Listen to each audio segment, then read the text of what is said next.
So, a very good morning, everybody. I am once again with you to cover the remaining MCQs of CMA Intermediate. तो बेटा कहाँ तक अपन ने complete कर लिया था बताओगे मुझे? क्वेश्चन नंबर 32 तक। देखो ये नोटिंग आपके सामने है। क्वेश्चन नंबर 32 तक मैंने कंप्लीट कर लिया था, है ना?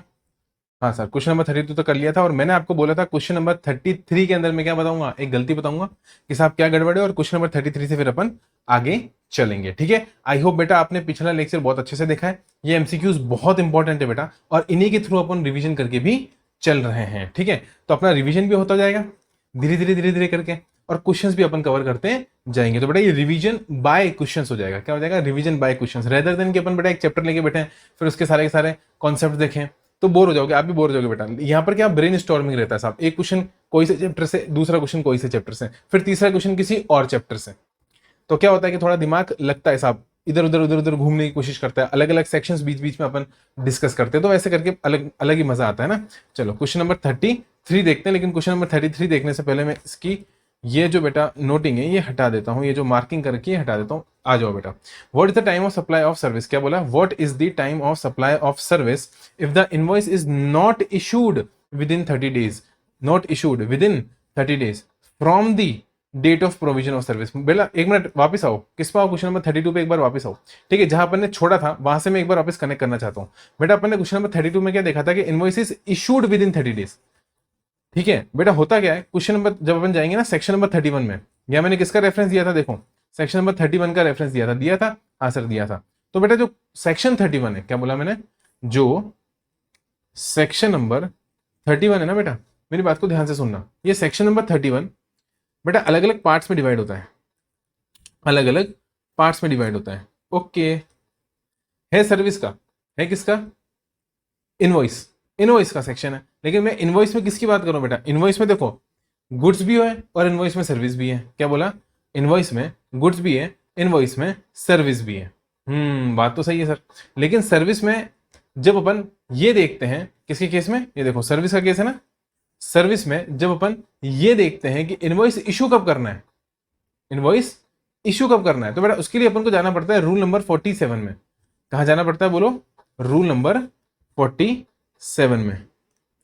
अच्छा सर, मैंने क्या बोला, समझे कि नहीं समझे? समझे साहब। मैंने एक बात बोली कि सेक्शन नंबर 31 इनवॉइस की बात करेगा, इनवॉइस गुड्स के लिए भी होगा, इनवॉइस सर्विस के लिए भी होगा। और 31(2) स्पेसिफिकली किसके लिए बात करेगा बेटा? 31(2) स्पेसिफिकली सर्विस की बात करेगा। तो मैं सब सेक्शन भी यहां पर आपके लिए कोट करता हूं ताकि अपन फटाफट से बेटा सब सेक्शन भी रिवाइज कर लें।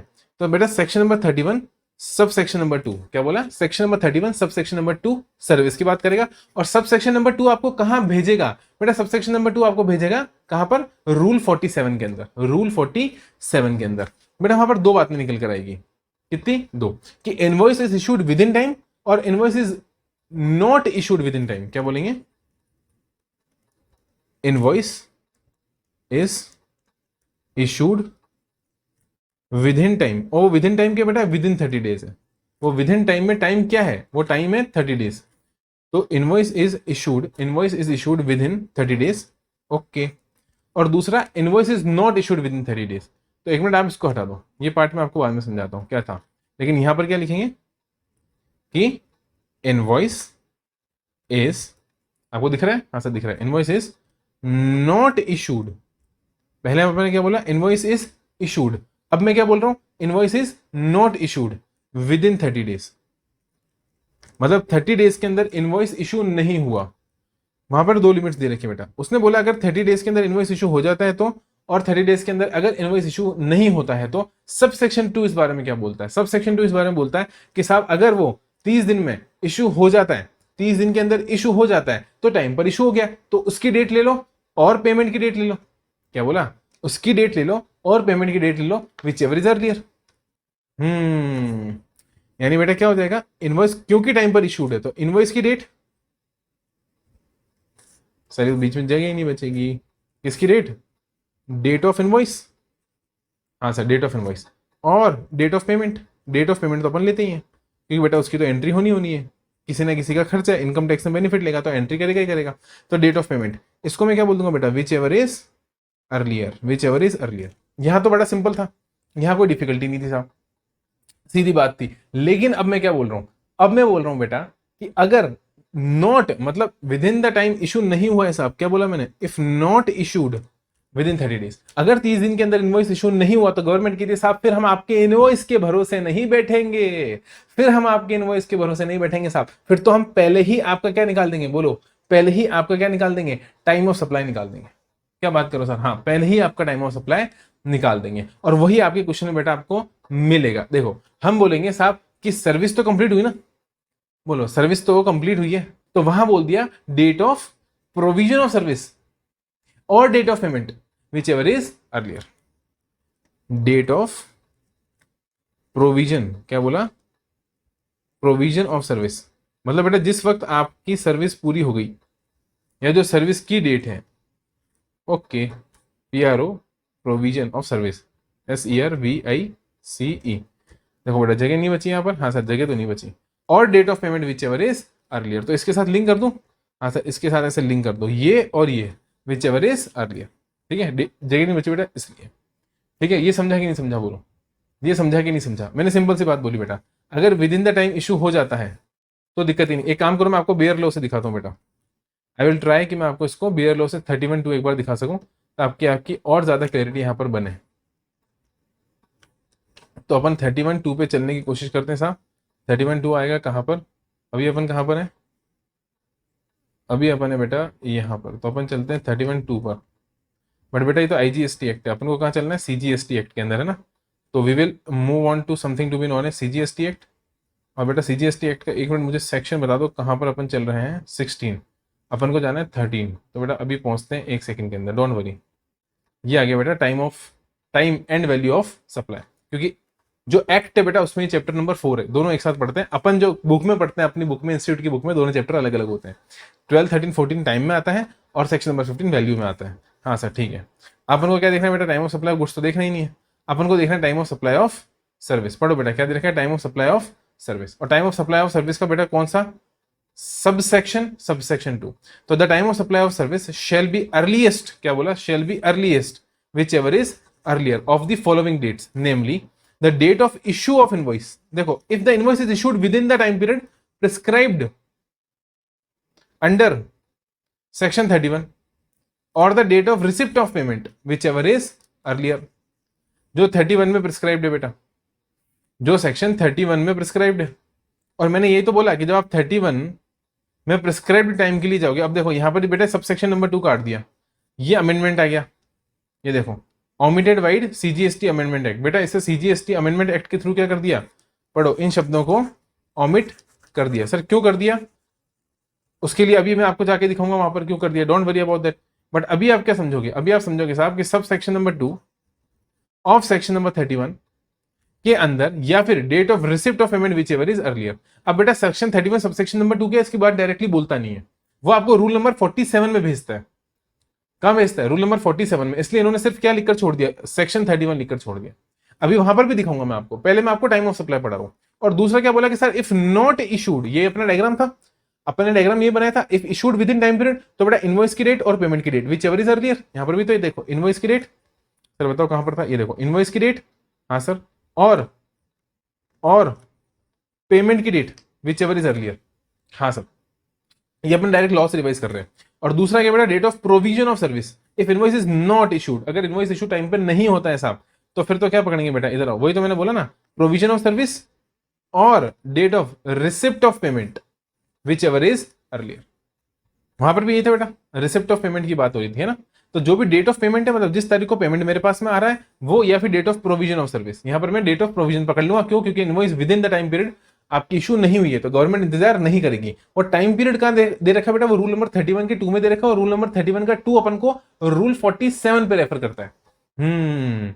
सर बताओ हमको वो भी दिखाओ, ला जाओ बेटा 2 सेकंड में दिखाता हूँ, कोई टाइम वेस्ट नहीं होगा अपना है ना, फटाफट से मैं आपको दिखाता हूँ सेक्शन नंबर कौन सा, 31 का 2, बस पहुंचने वाले बेटा, आ ही गया अपन है ना, ये रजिस्ट्रेशन खत्म हुआ और ये आ गया बेटा आपका टैक्स इनवॉइस आ गया, हाँ सर आ गया। और 31 का भी मैं आपको दिखाऊं बेटा, सब सेक्शन नंबर 2, कौन सा, सब सेक्शन नंबर 2, ये देखो बेटा ये रहा, पढ़ो इसको क्या लिखा है इसके अंदर, are registered person supplying taxable services बेटा सबसेक्शन 1 किसका था? गुड्स का। देखो, registered person supplying taxable goods. Subsection 1 किसकी बात करता है? याद करो मेरे साथ, एक एक सबसेक्शन याद होना चाहिए। सबसेक्शन 1 किसकी बात करता है? बोलो। सबसेक्शन नंबर 1 बात करता है साहब गुड्स की। किसकी बात करता है? गुड्स की। और सबसेक्शन नंबर 2 किसकी बात करता है बेटा? सर्विस की। ये देखो, टैक्सेबल सर्विसेज। ओके। और सबसेक्शन नंबर 2 में जो सर्विस की बात हो रही है उसके रिगार्डिंग में अब आगे बात करूंगा। देखो, shall before at the time of provision of service but within a prescribed time, within a prescribed period। बेटा यही तो चीज है। देखो, 13 टाइम ऑफ सप्लाई बता रहा है, 31 ये बता रहा है इनवॉइस कब इशू करनी है। तो 13 बोलता है साहब कि इनवॉइस टाइम में इशू हुई कि नहीं हुई। अब यार इनवॉइस टाइम में इशू हुई कि नहीं हुई, इसके लिए तो इनवॉइस चैप्टर पढ़ना पड़ेगा। इनवॉइस में जाके देखा कि साहब टाइम पीरियड क्या है, किस टाइम में इनवॉइस इशू करनी है। तो वो बोल रहा है साहब इनवॉइस इशू करनी है प्रेस्क्राइब्ड पीरियड में। किसमें? प्रेस्क्राइब्ड पीरियड में। किसमें इशू इनवॉइस इशू करनी है साहब? प्रेस्क्राइब्ड पीरियड में करनी है। ठीक है, अब ये प्रेस्क्राइब्ड पीरियड कहां से लाए साहब? अब ये प्रेस्क्राइब्ड पीरियड कहां से लाए? तो उसके लिए अपन किधर गए? ये देखो पूरा रिवाइज करा दिया मैंने आपको, ये चीज पूरा कॉन्सेप्ट रिवाइज करा दिया। इसके लिए जाना पड़ेगा रूल नंबर 47 में। कहां जाना पड़ेगा सर? रूल नंबर 47 में। अब रूल नंबर 47 कहां मिलेगा बेटा? वो रूल्स में मिलेगा। चले चलो साहब, वो भी दिखा देता हूं। पूरी संतुष्टि साहब, पूरी संतुष्टि करेंगे, कहीं भागने की जरूरत नहीं है। चलो बस आ ही गए साहब, आपके रूल आ गए, कहीं नहीं गए सब। ये आ गए रूल्स, ये आ गया बेटा रूल नंबर 8 से 26, और मुझे चाहिए रूल नंबर 47। अभी मिल जाएगा। थोड़ा सा ऊपर चल के चेक करें, रूल नंबर 45 बस आ ही गया बेटा। ये आ गया लगभग लगभग आपका रूल नंबर 47 आ गया सर, चेक करें। हाँ ये आ गया बेटा 46 47। तो ज़्यादा दूर नहीं है अपन, ये 51 है, और ये है बेटा आपका रूल नंबर 48, और ये रहा बेटा आपका रूल नंबर 47। देखो हाँ के ना? हाँ सर बिल्कुल सही बात, rule number 47। Time limit for issuing, देखो क्या लिखा है, इशूइंग टैक्स इनवॉइस। और यही बोलता है बेटा, आपको ध्यान है वो बैंकिंग और इंश्योरेंस कंपनी वाले केस में 45 डेज, वो भी यही बोलता है।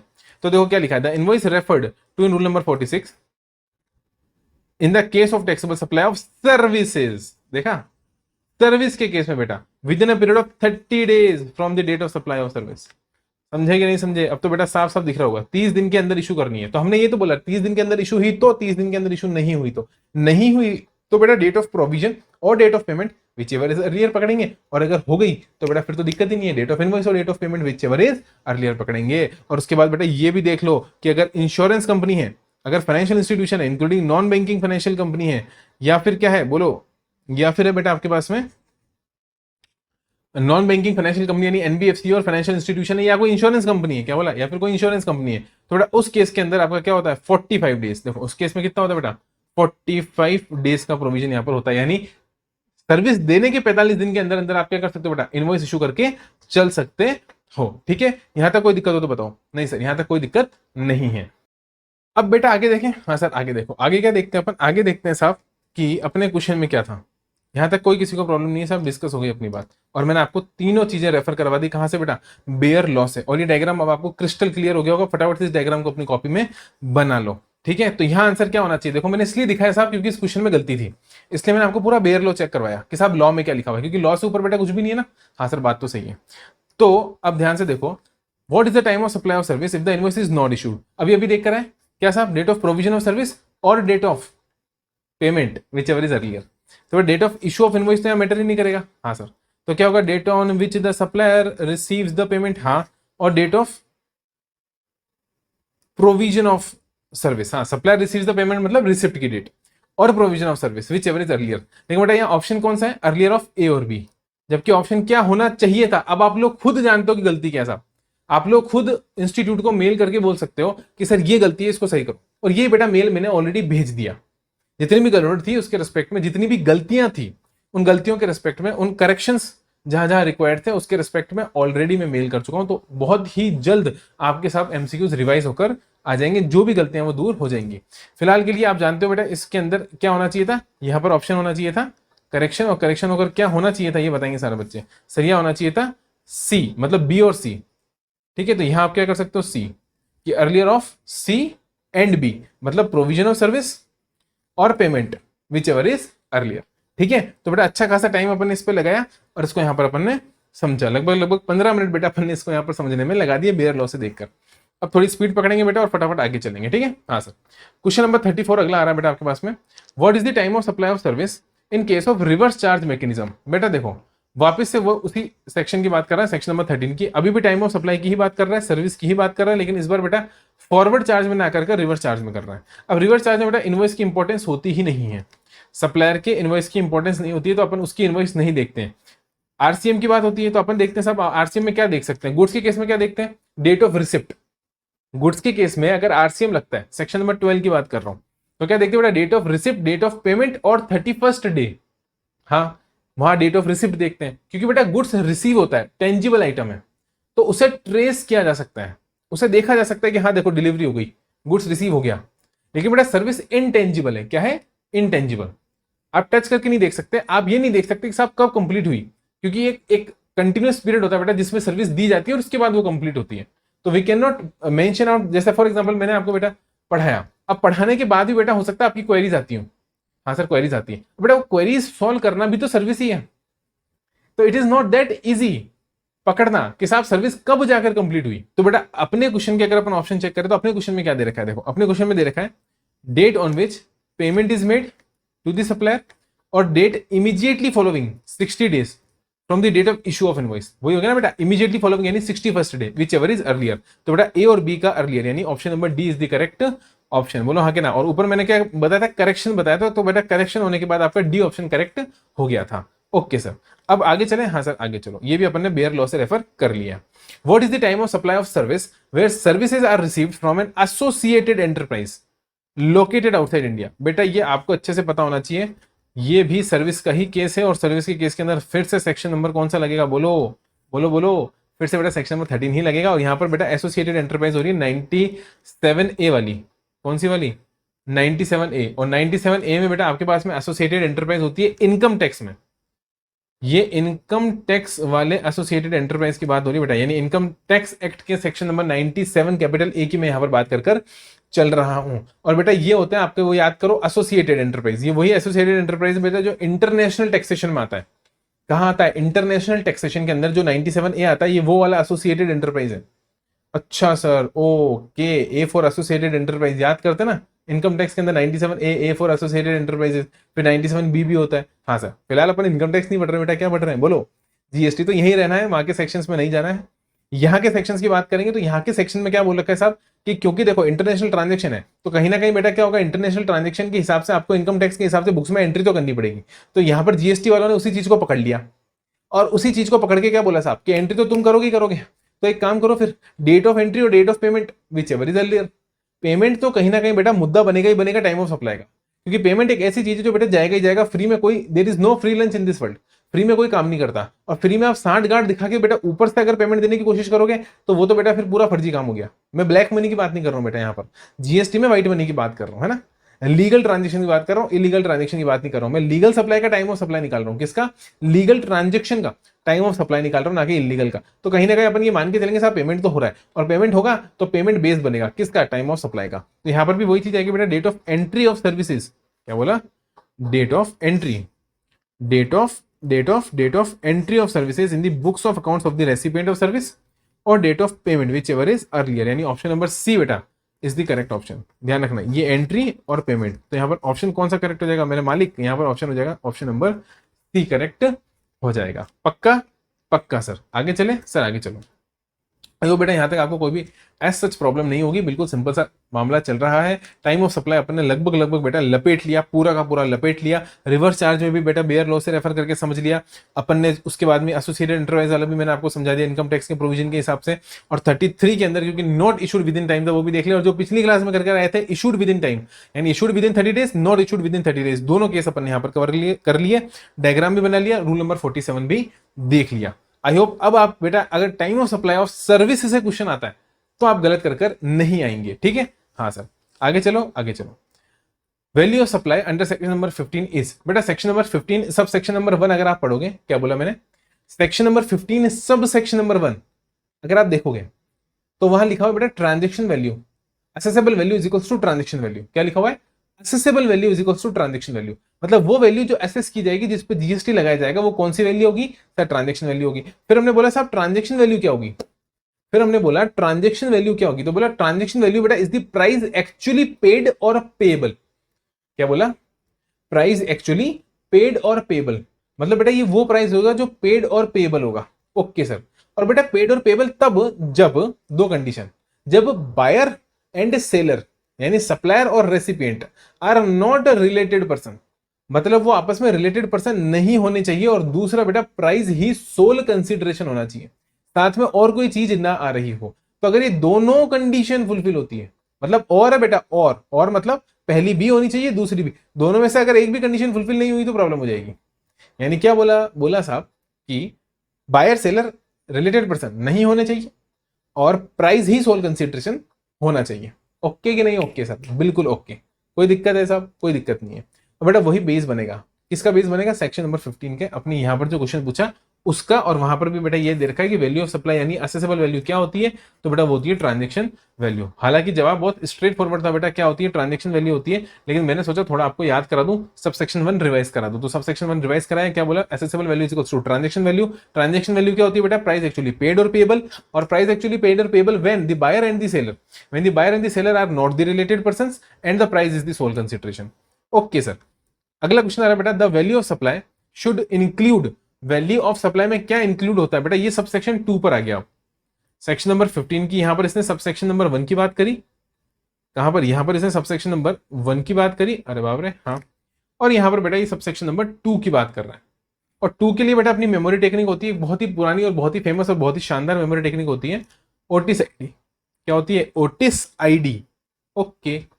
और ओटिस आईडी के अंदर बेटा ओ का मतलब होता है सप्लायर्स ऑब्लिगेशन। क्या होता है? अरे बोलो, सप्लायर्स ऑब्लिगेशन। सप्लायर्स ऑब्लिगेशन मतलब ये बेटा कि सप्लायर को अपने एजेंट को पैसा देना था, मैंने सप्लायर के बदले उसके एजेंट को पैसा दे दिया ऑन बिहाफ ऑफ सप्लायर। तो एक बात बताओ, 500 रुपए की चीज खरीदी, अब मेरे को सप्लायर को पैसा 500 रुपए देना है, हाँ। सप्लायर कह रहे काम करो 450 मेरे को दे दो और 50 है ना वो मेरे एजेंट को दे दो। अब भाई तेरे को दूंगा, तू एजेंट को देगा, तो बात तो वही हो गई ना। तो एक तरीके से तो मैंने तेरे को पूरा 500 दे दिया। हाँ, मतलब तेरे को अब होगा क्या? टैक्स बचाने के लिए तुम क्या करोगे साहब? दिखाओगे साहब पेमेंट तो 450 गई है, मैंने तो सप्लायर को 450 ही दी है। तो गवर्नमेंट ने बोला ना ना 50 रुपए इसमें जोड़ दो, क्योंकि तुमने उसी के बिहाफ पे तो किसी और को दिया ना, उसके कहने से, तो उसके कहने से दिए, तो ये माना जाएगा साहब, क्या माना जाएगा? कि ये ट्रांजेक्शन वैल्यू में इंक्लूड इंक्लूड होगा। इंक्लूड मतलब बेटा ऐड, और एक्सक्लूड मतलब लेस। इंक्लूड बोलेंगे तो बेटा ऐड करेंगे, एक्सक्लूड बोलेंगे तो बेटा लेस करेंगे। अभी अभी आपको समझाया, 500 रुपए सप्लायर को देने थे, सप्लायर ने बोला मुझे 450 दे दो और 50 उसको दे दो, तो बेटा सप्लायर के बोलने पर ऐसा करा ना मैंने। तो सप्लायर के बोलने से सब आप जीएसटी कम वैल्यू पे थोड़ा ना लगा दोगे, गवर्नमेंट को नुकसान थोड़ा ना करोगे। तो गवर्नमेंट ने बोला सब ऐसा नुकसान हम नहीं होने देंगे, इसको जोड़ो और 500 करो, यानी सप्लायर ऑब्लिगेशन। दूसरा होता है बेटा टैक्सेस अदर देन जीएसटी। क्या बोला? Taxes other than GST. बेटा जीएसटी को छोड़कर जो भी टैक्स है, सर जीएसटी को छोड़कर कौन सा टैक्स होता है बेटा? अभी भी कुछ कुछ प्रोडक्ट्स पे एक्साइज लग रही है, और अभी भी कुछ कुछ प्रोडक्ट्स पे आपके वैट लग रहा है। इसके अलावा भी अगर बेटा कहीं कोई टैक्स आप पे करते हो तो वो टैक्स यहां पर ऐड होगा। Okay sir. फिर बेटा आई से क्या होता है बेटा? आई से होते हैं इंसिडेंटल, छुट्टू मुट्टू खर्चे बेटा, इंसिडेंटल एक्सपेंसेस, जैसे पैकिंग एक्सपेंस हो गया, लोडिंग अनलोडिंग हो गया, जो छोटे मोटे खर्चे बेटा इंसिडेंटल इंसिडेंटल चार्जेस वो यहां ऐड होकर चलेंगे। मतलब जीएसटी बेटा टोटल वैल्यू पे लगेगा, जो भी खर्चा आप सामान को उसकी स्थिति तक पहुंचाने के लिए, प्रेजेंट लोकेशन एंड कंडीशन तक पहुंचाने के लिए जो भी एक्सपेंस इनकर कर रहे हो बेटा, वो उसकी कॉस्ट में ऐड होगा। Okay sir. फिर आता है बेटा एस फॉर होता है बेटा सब्सिडी। क्या होता है? Subsidy other than government subsidy. क्या बोला मैंने बोला subsidy other than government subsidy. बेटा उसके बाद आता है आई फॉर होता है इंटरेस्ट। इंटरेस्ट के लिए आता है आपका सबसेक्शन नंबर 3, 15 का सबसेक्शन नंबर 3 बेटा। सॉरी, ये तो उसी का क्लॉज है बेटा। डी डिस्काउंट आता है, आई एम रियली सॉरी, मैं सबसेक्शन नंबर 3 डिस्काउंट में आता है, अभी बताऊंगा आपको। ये डिस्काउंट बेटा, ये डिस्काउंट होता है डी फॉर डिस्काउंट, ये सबसेक्शन नंबर 3 में आता है। आई का मतलब होता है बेटा इंटरेस्ट। क्या बोला? इंटरेस्ट। और इंटरेस्ट बेटा हमेशा ऐड होता है, इसके ऊपर मैं ऑलरेडी अमेंडमेंट लेक्चर के अंदर लंबा थोड़ा डिस्कशन करके आया हूं। इंटरेस्ट बेटा अदर देन एंट्री नंबर 27, ये वो वाला एंट्री नंबर 27 वाला नहीं है बेटा, ये ईएमआई वाला इंटरेस्ट। याद करो, इक्वेटेड मंथली इंस्टॉलमेंट पे जब आप मोबाइल खरीदते हो और उसमें जो बेटा आप ईएमआई पे करते हो, ईएमआई में जो इंटरेस्ट आप पे करते हो, इंटरेस्ट कंपोनेंट, बहुत बड़ा लेक्चर ऑलरेडी अमेंडमेंट में मैं डिस्कस करके आया हूँ। लिंक आपको डिस्क्रिप्शन में डाल दूंगा, यूट्यूब पे सर्च कर लेना, मेरे अमेंडमेंट लेक्चर मिल जाएंगे बेटा, वहां पर ये टॉपिक आपको मिल जाएगा। इक्वेटेड मंथली इंस्टॉलमेंट वाला सर्कुलर था, मैंने पूरा कवर करा, और वहां पर यही बताया था साहब कि जो इंटरेस्ट कंपोनेंट होगा वो वैल्यू में ऐड होगा। तो बेटा यहाँ पर वो इंटरेस्ट की बात यहाँ पर हो रही है, ठीक है, सबसेक्शन 3 मैंने गलत लिख दिया था बेटा, सबसेक्शन 3 किस में आएगा, डिस्काउंट में आएगा। तो डिस्काउंट के लिए सबसेक्शन 3 होता है और बेटा उसमें क्लॉज ए होता है और क्लॉज बी होता है। ऑलरेडी मैं बहुत डिटेल वीडियो डिस्काउंट के ऊपर, कंप्लीट डिस्काउंट जीएसटी में जो है बेटा वो पढ़ा चुका हूं और विद इलस्ट्रेशन मैंने क्वेश्चन भी करा दिया। वो भी आप सर्च करोगे तो आपको मिल जाएगा। वो शायद बेटा आपको सीए फाइनल की आरटीपी में मिलेगा। भले सीए फाइनल का क्वेश्चन है, कोई दिक्कत नहीं है, आप उसको सॉल्व कर सकते हो, आपके सिलेबस का भी पार्ट है। तो सीए इंटरमीडिएट वाले बच्चे को बोल रहा हूं, चाहे वो सीए इंटर वाला हो, आप आराम से उस लेक्चर को देखकर डिस्काउंट का कॉन्सेप्ट समझ सकते हो, क्योंकि बेटा वो भी आपके सिलेबस में एज इट इज है, एज इट इज डिस्काउंट का कॉन्सेप्ट है जो सीए फाइनल में। ठीक है, ऐसा कुछ अलग नहीं है। ओके सर, तो डिस्काउंट को क्या करेंगे बेटा, कब लेस होगा और कब लेस नहीं होगा ये आपको वहां पर समझ में आ जाएगा। फिलहाल के लिए मैंने क्या बोला साहब, क्वेश्चन देखते हैं।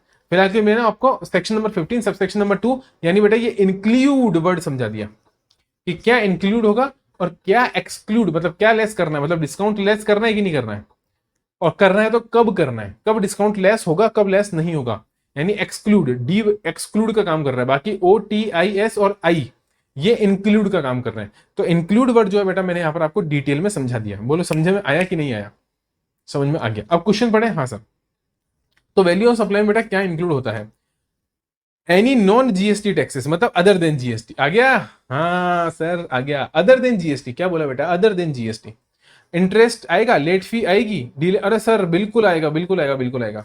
फिर अगला कौन सा आ रहा है, अगला आ रहा है कि सब्सिडी आएगी साहब, सब्सिडी आएगी अदर देन गवर्नमेंट वाली। और यहां पर भी ये लिखा हुआ है, देखो क्या लिखा हुआ है, subsidy directly link to the price except subsidy provided by central and state government. देखो ये लिखा हुआ है, central and state government. Okay, यानी आंसर क्या हो जाएगा, सारे बच्चे बताएंगे, आंसर हो जाएगा बेटा D, all of the above. सारी की सारी चीजें बेटा ऐड होकर चलेंगी। देखो सब्सिडी भी जो होगी, ये देखो ये रहा सब्सिडी, हाँ सर बेटा ये रहा इंसिडेंटल चार्जेस, हाँ सर, और बेटा ये रहा टैक्सेस। तो टी आई एस तीनों चीजें यहां पर ऐड होकर चलेगी, किसके अंदर, वैल्यू के अंदर। वैल्यू कौन सी बेटा, असेसेबल वैल्यू, ट्रांजेक्शन वैल्यू। उसके अंदर अपन ये नीचे के खर्चे ऐड करेंगे। सब सेक्शन नंबर 1 में assessable value, subsection number 2 में इंक्लूड्स, सबसेक्शन 2 में इंक्लूड्स मतलब additions, additions to the transaction value, मतलब addition to the value which is in subsection number 1। Okay sir, okay, अब तो पक्का समझ में आ गया। चलो आगे चलें। हाँ सर आगे चलो। आई होप बेटा आपको समझ में आ रहा है, और समझ में आ रहा है तो कमेंट करके बताना जरूरी है। ठीक है, तो सारे बच्चे अच्छे से मुझे कमेंट करके बताएंगे उनको समझ में आया कि नहीं आया।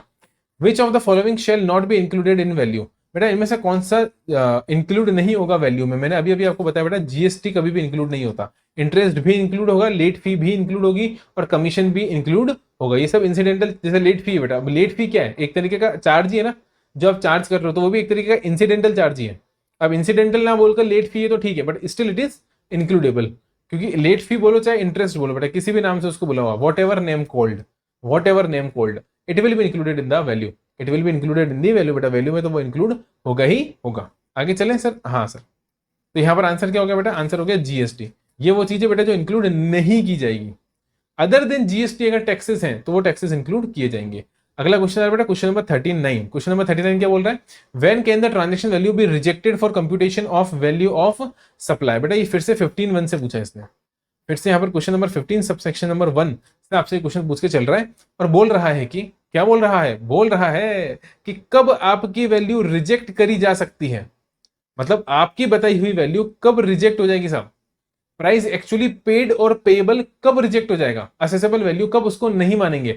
मतलब सर, मतलब ये कि मैंने कहा साहब मैंने 5,000 रुपए दिए थे, मैंने कहा साहब 5,000 की चीज मैंने खरीदी है, मैं बता रहा हूं इनवॉइस बता रही है साहब मैंने 5,000 का मोबाइल खरीदा है। क्या बोला, 5,000 का मोबाइल खरीदा है, लेकिन गवर्नमेंट मान ही नहीं रही है कि मैंने 5,000 का मोबाइल खरीदा है। गवर्नमेंट इसलिए नहीं मान रही है साहब क्योंकि जिस इंसान से मैंने खरीदा है वो मेरा बड़ा भाई है साहब, वो मेरे मामा का लड़का है साहब, जिससे मैंने खरीदा है वो मेरे चाचा का लड़का है।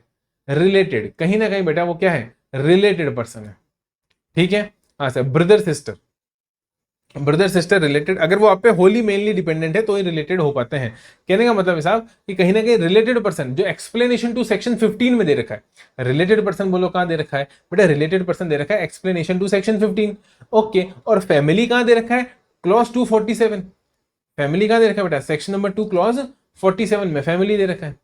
47 में कि 49 में बेटा, 49 में फैमिली दे रखा है। क्या बोला मैंने, 49 बोला। ठीक है, तो सेक्शन नंबर 2 क्लॉज 49 में फैमिली दे रखा है। ओके, तो रिलेटेड पर्सन में फैमिली आता है क्या, हाँ बेटा रिलेटेड पर्सन में फैमिली भी आती है, मतलब members of the family related person माने जाते हैं। तो गवर्नमेंट कहती है साहब आप 5,000 का माल खरीद रहे हो, जबकि था तो ये 10,000 का। ओ अच्छा, तो बेटा 10,000 की चीज आपका भाई तो आपको 5,000 में देगा ना, जो आप पे होली और मेनली डिपेंडेंट है। इसका मतलब बेटा आप ही की दुकान हो गई, आपके भाई की दुकान नहीं है वो भाई आप पे ही डिपेंडेंट है। दुकान तो केवल खुलवा के उसको बिठा रखा है, और आप 10,000 की चीज को 5,000 दिखा रहे हो, इसलिए हम नहीं मानेंगे। यानी जहां पर बायर सेलर क्या होगा, रिलेटेड पर्सन होगा। जहां पर बायर सेलर रिलेटेड पर्सन होगा, गवर्नमेंट आपकी बताई हुई वैल्यू को रिजेक्ट कर देगी। जहां पर आप अपने ही रिलेटेड इंसान से माल खरीदोगे, गवर्नमेंट कहेगी सब आपकी वैल्यू पर हमको विश्वास नहीं है। और दूसरा मैंने क्या बोला था, दूसरा मैंने बोला कि साहब जब आप बोलोगे कि मैं जो है वो 5,000 के बदले 10,000 के बदले 5,000 दे रहा हूं और साथ में एक घड़ी दे रहा हूं साहब 5,000 की रोलेक्स। अब आप 5,000 ये दे रहे हो, साथ में 5,000 का रोलेक्स दे रहे हो, तो बेटा यहां पर प्राइस सोल कंसीडरेशन नहीं है साहब, साथ में गुड्स भी आ गया। अब मैंने रोलेक्स की वॉच दे दी, अगर एक तो 5,000 रुपए दे दिए, एक रोलेक्स की वॉच दे दी, और मैं कह रहा हूं साहब मैंने 10,000 का मोबाइल खरीद लिया, माना ही नहीं जाएगा। गवर्नमेंट कहेगी नहीं साहब रोलेक्स की वॉच की वैल्यू 5,000 है कि नहीं है, हम कैसे मान लें। यानी जहां पर प्राइस इज सोल कंसिडरेशन नहीं है बेटा, price is not the sole consideration. और बेटा दोनों ही केसेस में, मतलब दोनों में से अगर एक भी केस हुआ तो आपकी वैल्यू को रिजेक्ट कर दिया जाएगा। यानी ऑप्शन नंबर ए बोल रहा है कि when the buyer and seller are related and price is not the sole consideration. नहीं बेटा, एंड नहीं आएगा, ध्यान रखना, एंड नहीं आएगा। दोनों कंडीशन साइमल्टेनियसली फुलफिल होनी जरूरी नहीं है। दोनों में से अगर एक भी फुलफिल हो गई तो बस वहां पर आपकी वैल्यू रिजेक्ट हो जाएगी। मतलब बेटा कि अगर जैसे फॉर एग्जांपल रिलेटेड पर्सन है, पूरा पैसा दे रहा हूं, मैंने क्या एग्जांपल नंबर 1 में मैंने क्या बोला था, पूरा पैसा दे रहा हूं 5,000, लेकिन रिलेटेड हूं, रिजेक्ट हो जाएगा, रिजेक्ट हो जाएगा, बिल्कुल हो जाएगा। दूसरा एग्जांपल मैंने क्या लिया था कि साहब रिलेटेड तो नहीं हूं, लेकिन पूरा पैसा नहीं दे रहा हूं, पैसा दे रहा हूं आधा और घड़ी दे रहा हूं उसके बदले में, एक्सचेंज, बार्टर बेटा, बार्टर इकोनॉमिक्स में पढ़ते हैं ना, बार्टर सिस्टम, बार्टर हो गया। ये तो मोबाइल फोन लिया, एक घड़ी दे दी और 5,000 कैश दे दिया, तो प्राइस इज होल कंसिडरेशन नहीं है बेटा, वहां पर भी वैल्यू रिजेक्ट हो जाएगी। मतलब दोनों इंडिपेंडेंट केसेस हैं, इसलिए आंसर होगा बेटा और, इसलिए आंसर होगा बेटा नीचे वाला देखो और। तो the option, correct option will be और ऑप्शन नंबर बी बेटा, option number B is the correct option. I hope बेटा मैंने बहुत अच्छे से आपको समझाया और आपको समझ में आया होगा। आगे चले, हाँ सर आगे चलो। अगला क्वेश्चन आ रहा है साहब आपके पास में, कौन सा, question number 40। Which of the following statements is और आर करेक्ट। इनमें से कौन सा स्टेटमेंट करेक्ट है बेटा, वो तो मेरे को देख के पढ़ के पता लगेगा ना। हाँ सर पढ़ते हैं। Section number 15 of the CGST act prescribes different provisions for valuation of goods and services. बेटा ये गलत बात है, मैं बताता हूं क्यों गलत है बेटा। आपको मुझे बताना पड़ेगा, आपने रूल नंबर 27 देखा बेटा, आपने रूल नंबर 28 देखा, आपने रूल नंबर 29 देखा, हाँ देखा कि नहीं देखा, बोलो हाँ सर देखा। बेटा ये वैल्यूएशन रूल्स की बात कर रहा हूं मैं, किसकी बात कर रहा हूं, वैल्यूएशन रूल्स, जहां पर वैल्यू जब रिलेटेड पर्सन में पाई जाती है या फिर अदर देन कंसिडरेशन, मतलब other when the price is not the sole consideration, price soul consideration नहीं होता, अदर देन सोल कंसिडरेशन, मतलब अदर देन प्राइस भी कुछ दिया जाता है। बार्टर एक्सचेंज वाला केस जो अपने अभी देखा, जैसे घड़ी दे दी, उस केस में बेटा रूल नंबर 27, 28, 29, 30, 31, 32, 33, 34 करके बहुत सारे रूल्स हैं। तो मेजर रूल्स, मेन रूल्स मैंने आपको कौन से बताए, 27, 28, 29, ठीक है। इसके बाद स्पेसिफिक केसेस के लिए अलग से भी रूल है बेटा, वहां पर अलग अलग, जैसे लॉटरी के लिए, इंश्योरेंस के लिए, ट्रेवल एजेंट के लिए, वो सारी चीजें वहां पर अलग से आई हुई है। फिलहाल मैंने क्या बोला साहब, गुड्स हो चाहे सर्विस हो, क्या बोला, गुड्स हो चाहे सर्विस हो बेटा, तीन दोनों के लिए, दोनों के लिए, गुड्स और सर्विस दोनों के लिए बेटा सिमिलर प्रोविजन 27 में है, सिमिलर प्रोविजन 28 में, सिमिलर प्रोविजन 29 में, अलग अलग नहीं है। 27 गुड्स के लिए अलग, सर्विस के लिए अलग नहीं, 28 गुड्स के लिए अलग, सर्विस के लिए नहीं, 29 गुड्स के लिए अलग, सर्विस के लिए अलग नहीं। गुड्स और सर्विस दोनों के लिए एक ही बात बोलता है, मतलब same set of provisions for valuation of goods and services. Goods और सर्विस की वैल्यूएशन के लिए बेटा सेम सेट, ना कि डिफरेंट सेट, सेम बात ही बोली गई है, यानी सेम सेट ऑफ प्रोविजन यहां पर दिए गए। आपका करेक्ट ऑप्शन होता है बेटा ऑप्शन नंबर सी, मुझे दिखाई दे रहा है, देखो आप देखो बेटा, ये देखो, ये देखो, सेम सेट की बात यहां पर की गई है सॉरी। तो बेटा एक ही बात क्या की गई है, बोली गई है, चाहे वो गुड्स के लिए बोली गई हो चाहे सर्विस के लिए बोली गई हो, बोली एक ही बात गई है, मतलब वो एक ही बात दोनों पर अप्लाई होती है। आगे चले, हाँ सर आगे चलो। ओके, अगला रहा बेटा, discount given after the supply is deducted from the value of supply. बेटा इसके लिए ऑलरेडी मैंने अभी अभी आपको बोला, मैं एक लेक्चर पूरा पढ़ा चुका हूं, और ये लेक्चर मैं पूरी कोशिश करूंगा कि डिस्क्रिप्शन में लिंक इसका मैं डाल दूंगा, वहां से जाकर आपको कसम है बेटा आपको देखना ही है। मैं सेक्शन नंबर 15 सबसेक्शन नंबर 3 बेटा डिस्काउंट की बात कर रहा हूं, बहुत डिटेल्ड और शानदार लेक्चर पढ़ा के मैंने डिस्काउंट के ऊपर डाल रखा है। वहां पर बेटा हम अच्छे से पढ़कर आए कि अगर हमें डिस्काउंट को लेस करवाना है तो 3 कंडीशन फुलफिल करवानी पड़ेगी साहब। और वो 3 कंडीशन में होगी कि डिस्काउंट जो है बेटा वो सप्लाई से पहले एग्री हो रखा हो, वो रेलिवेंट इनवॉइसेस से मैच करता हो, जो भी रेलिवेंट इनवॉइसेस है बेटा उससे लिंक करता हो, यानी मैच करता हो। वही इस इनवॉइस के लिए इतना, इस इनवॉइस के लिए इतना, इस इनवॉइस के लिए इतना। और तीसरा बेटा ITC, proportionate ITC attributable to such discount is reversed by the supplier, has been reversed by the supplier. मतलब सप्लायर अंकल ने, sorry, has been reversed by the recipient, I am really sorry, क्या बोला, has been reversed by the recipient. ठीक है बेटा, camera के सामने ये प्रॉब्लम होती है, बच्चे होते हैं ना तो वो एक फ्लो आता है, तो इसलिए गलती से सप्लायर निकल गया। क्या बोला मैंने, रिवर्स्ड बाय द रेसिपिएंट, मतलब रेसिपिएंट एंगल को प्रोपोर्शनेट आईटीसी डिस्काउंट जितना क्या करना है, रिवर्स करना है। अब ये क्या होता है प्रोपोर्शनेट आईटीसी, सर क्या डिस्काउंट, क्या रिलेवेंट इनवॉइस, क्या एग्रीमेंट, ये सारी बातें डिटेल में करके आया हूं। ठीक है, तो यहां वापस डिस्कस करेंगे, तो डबल टाइम वेस्ट करने से मतलब नहीं है। वो वाला लेक्चर आप फटाफट से देख लो, डिस्क्रिप्शन में लिंक है, फटाफट प्ले कर लो बेटा। आप चाहो तो यहां पॉज करके उससे पहले प्ले कर लो, या फिर ये क्वेश्चन छोड़ दो, ये पूरा लेक्चर देख लो और उसके बाद में क्या कर लेना, उसे प्ले कर लेना। ठीक है, डिस्क्रिप्शन में लिंक डेफिनेटली डाल दूंगा मैं। आगे आए सर, आगे आओ। In which of the following situation taxpayer needs to reverse the input tax credit already taken? बेटा जो क्रेडिट हमने ऑलरेडी ले रखा है उससे इनमें से कौन सी सिचुएशन में रिवर्स करना जरूरी है, इनमें से कौन सी सिचुएशन में रिवर्स करना जरूरी है। बेटा 11 का आंसर तो बताया नहीं, 41 का आंसर तो बताया नहीं सर आपने। बेटा 41 का all of D above, D option. बेटा तीनों ही कंडीशन फुलफिल होनी चाहिए, तभी बेटा डिडक्ट कर कर चलेंगे। तीनों कंडीशन फुलफिल होगी तभी डिडक्ट करके चलेंगे। ठीक है, ओके सर। अब ये कह रहा है इनमें से कौन सी सिचुएशन में क्रेडिट रिवर्स करना पड़ेगा। बेटा यहां दे रखा है, if payment is not made to the supplier within 45 days, गलत बात। आप अच्छे से जानते हो बेटा, यहां पर लग रहा है आपका इस क्वेश्चन के अंदर क्या लग रहा है, section number 16 sub section number 2, क्या बोला मैंने, 16(2), section number 16 sub section number 2 का सेकंड प्रोवाइजो। क्या लग रहा है मेरे दोस्त, फटाफट बताओ। Section number 16 sub section number 2 का सेकंड प्रोवाइजो। और उस केस के अंदर आप बेटा जानते हो 180 दिन की बात होती है ना, यानी C option is the correct option. यहां कुछ समझाने की जरूरत नहीं है बेटा, सीधा सीधा फ्लैट केस है।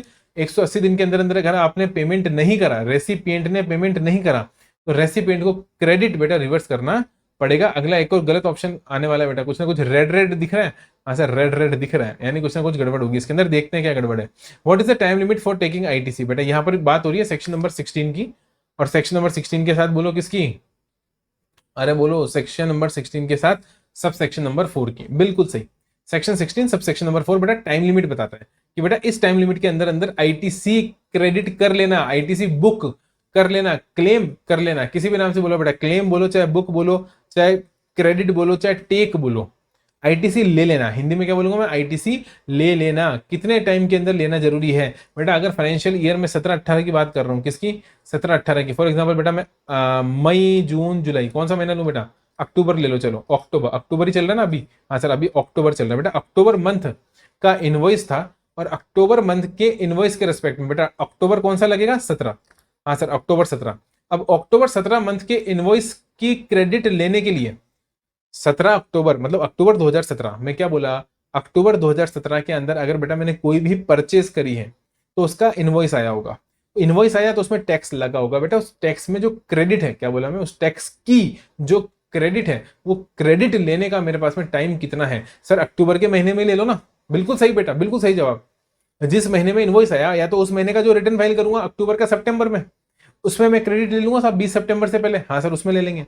सितंबर नहीं तो दिसंबर में ले लेंगे। गवर्नमेंट ने बोला साहब आपको टाइम दे रहे हैं लंबा चौड़ा, अगले साल का जो सितंबर महीने की ड्यू डेट है वो, या एनुअल रिटर्न की डेट है वो, विच एवर इज अर्लियर।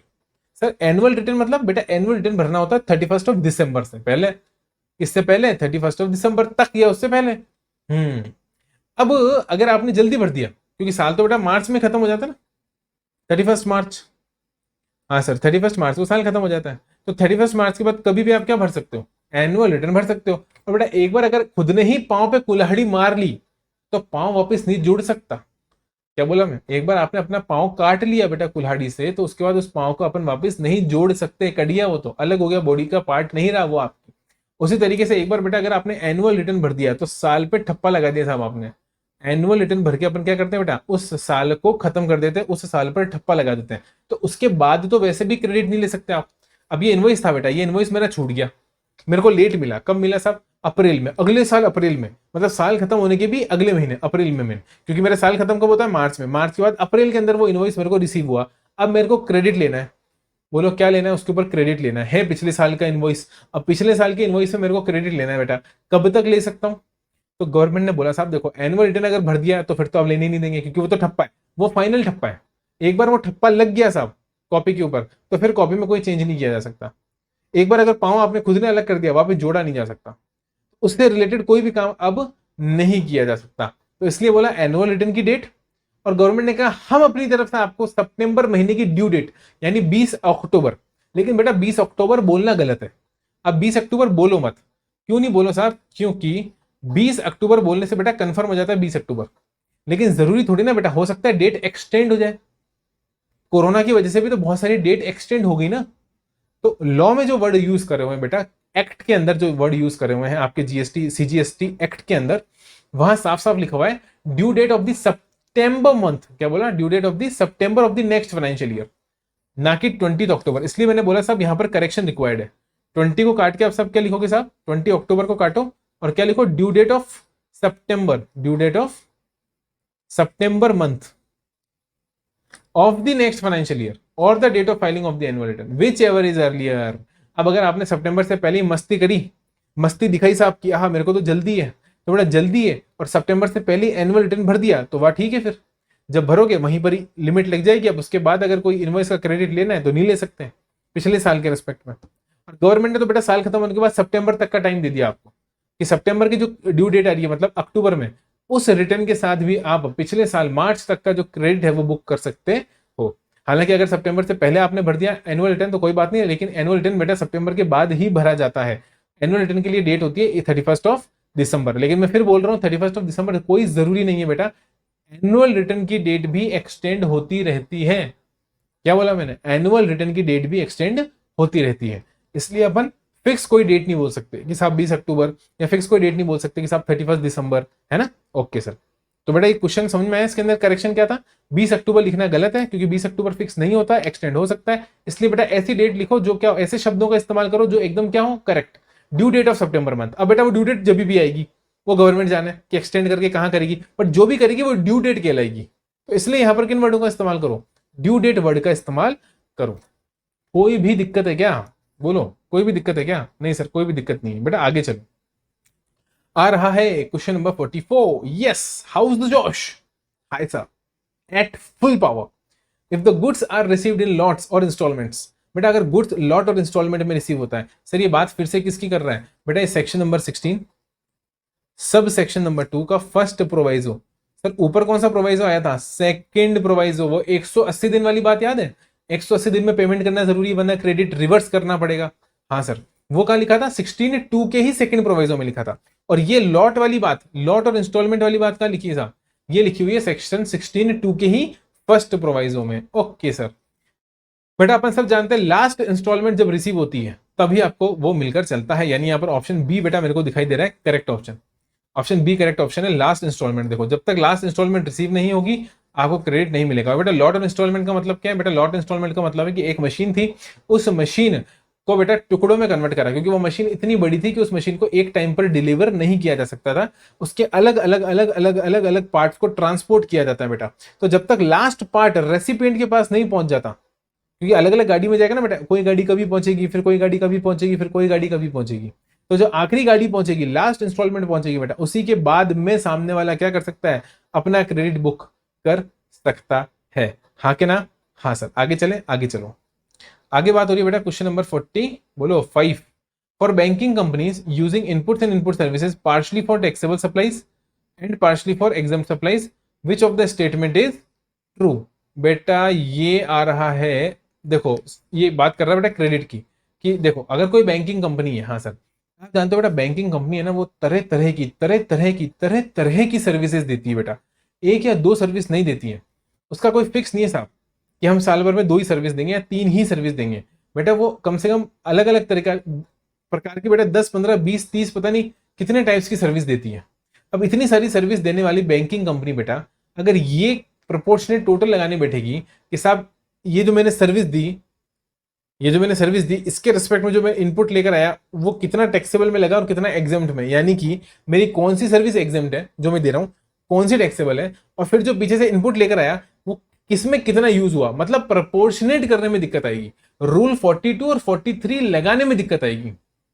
इसलिए हाँ बिल्कुल सही पकड़ा। मैं किसकी बात कर रहा हूं, मैं बात कर रहा हूं बेटा सेक्शन नंबर 17 के सब सेक्शन नंबर 4 की, जिसको अब रूल नंबर बेटा 38 के साथ में पढ़ते हो। क्या बोला, section number 17 sub section number 4 की, जिसको अब रूल नंबर 38 के साथ में पढ़ते हो। और वहां पर अच्छे से आप जानते हो बेटा कि उनको बोला हुआ है दो ऑप्शन, या तो आपसे कैलकुलेशन होती है रूल नंबर 42 और 43 लगता है तो रूल 43 और 42 लगाओ और प्रोपोर्शनेट एग्जेम्प्ट वाला पोर्शन निकालो और उसे रिवर्स करो या फिर अपनी आउटपुट लायबिलिटी में जोड़ो, एज द केस में बी।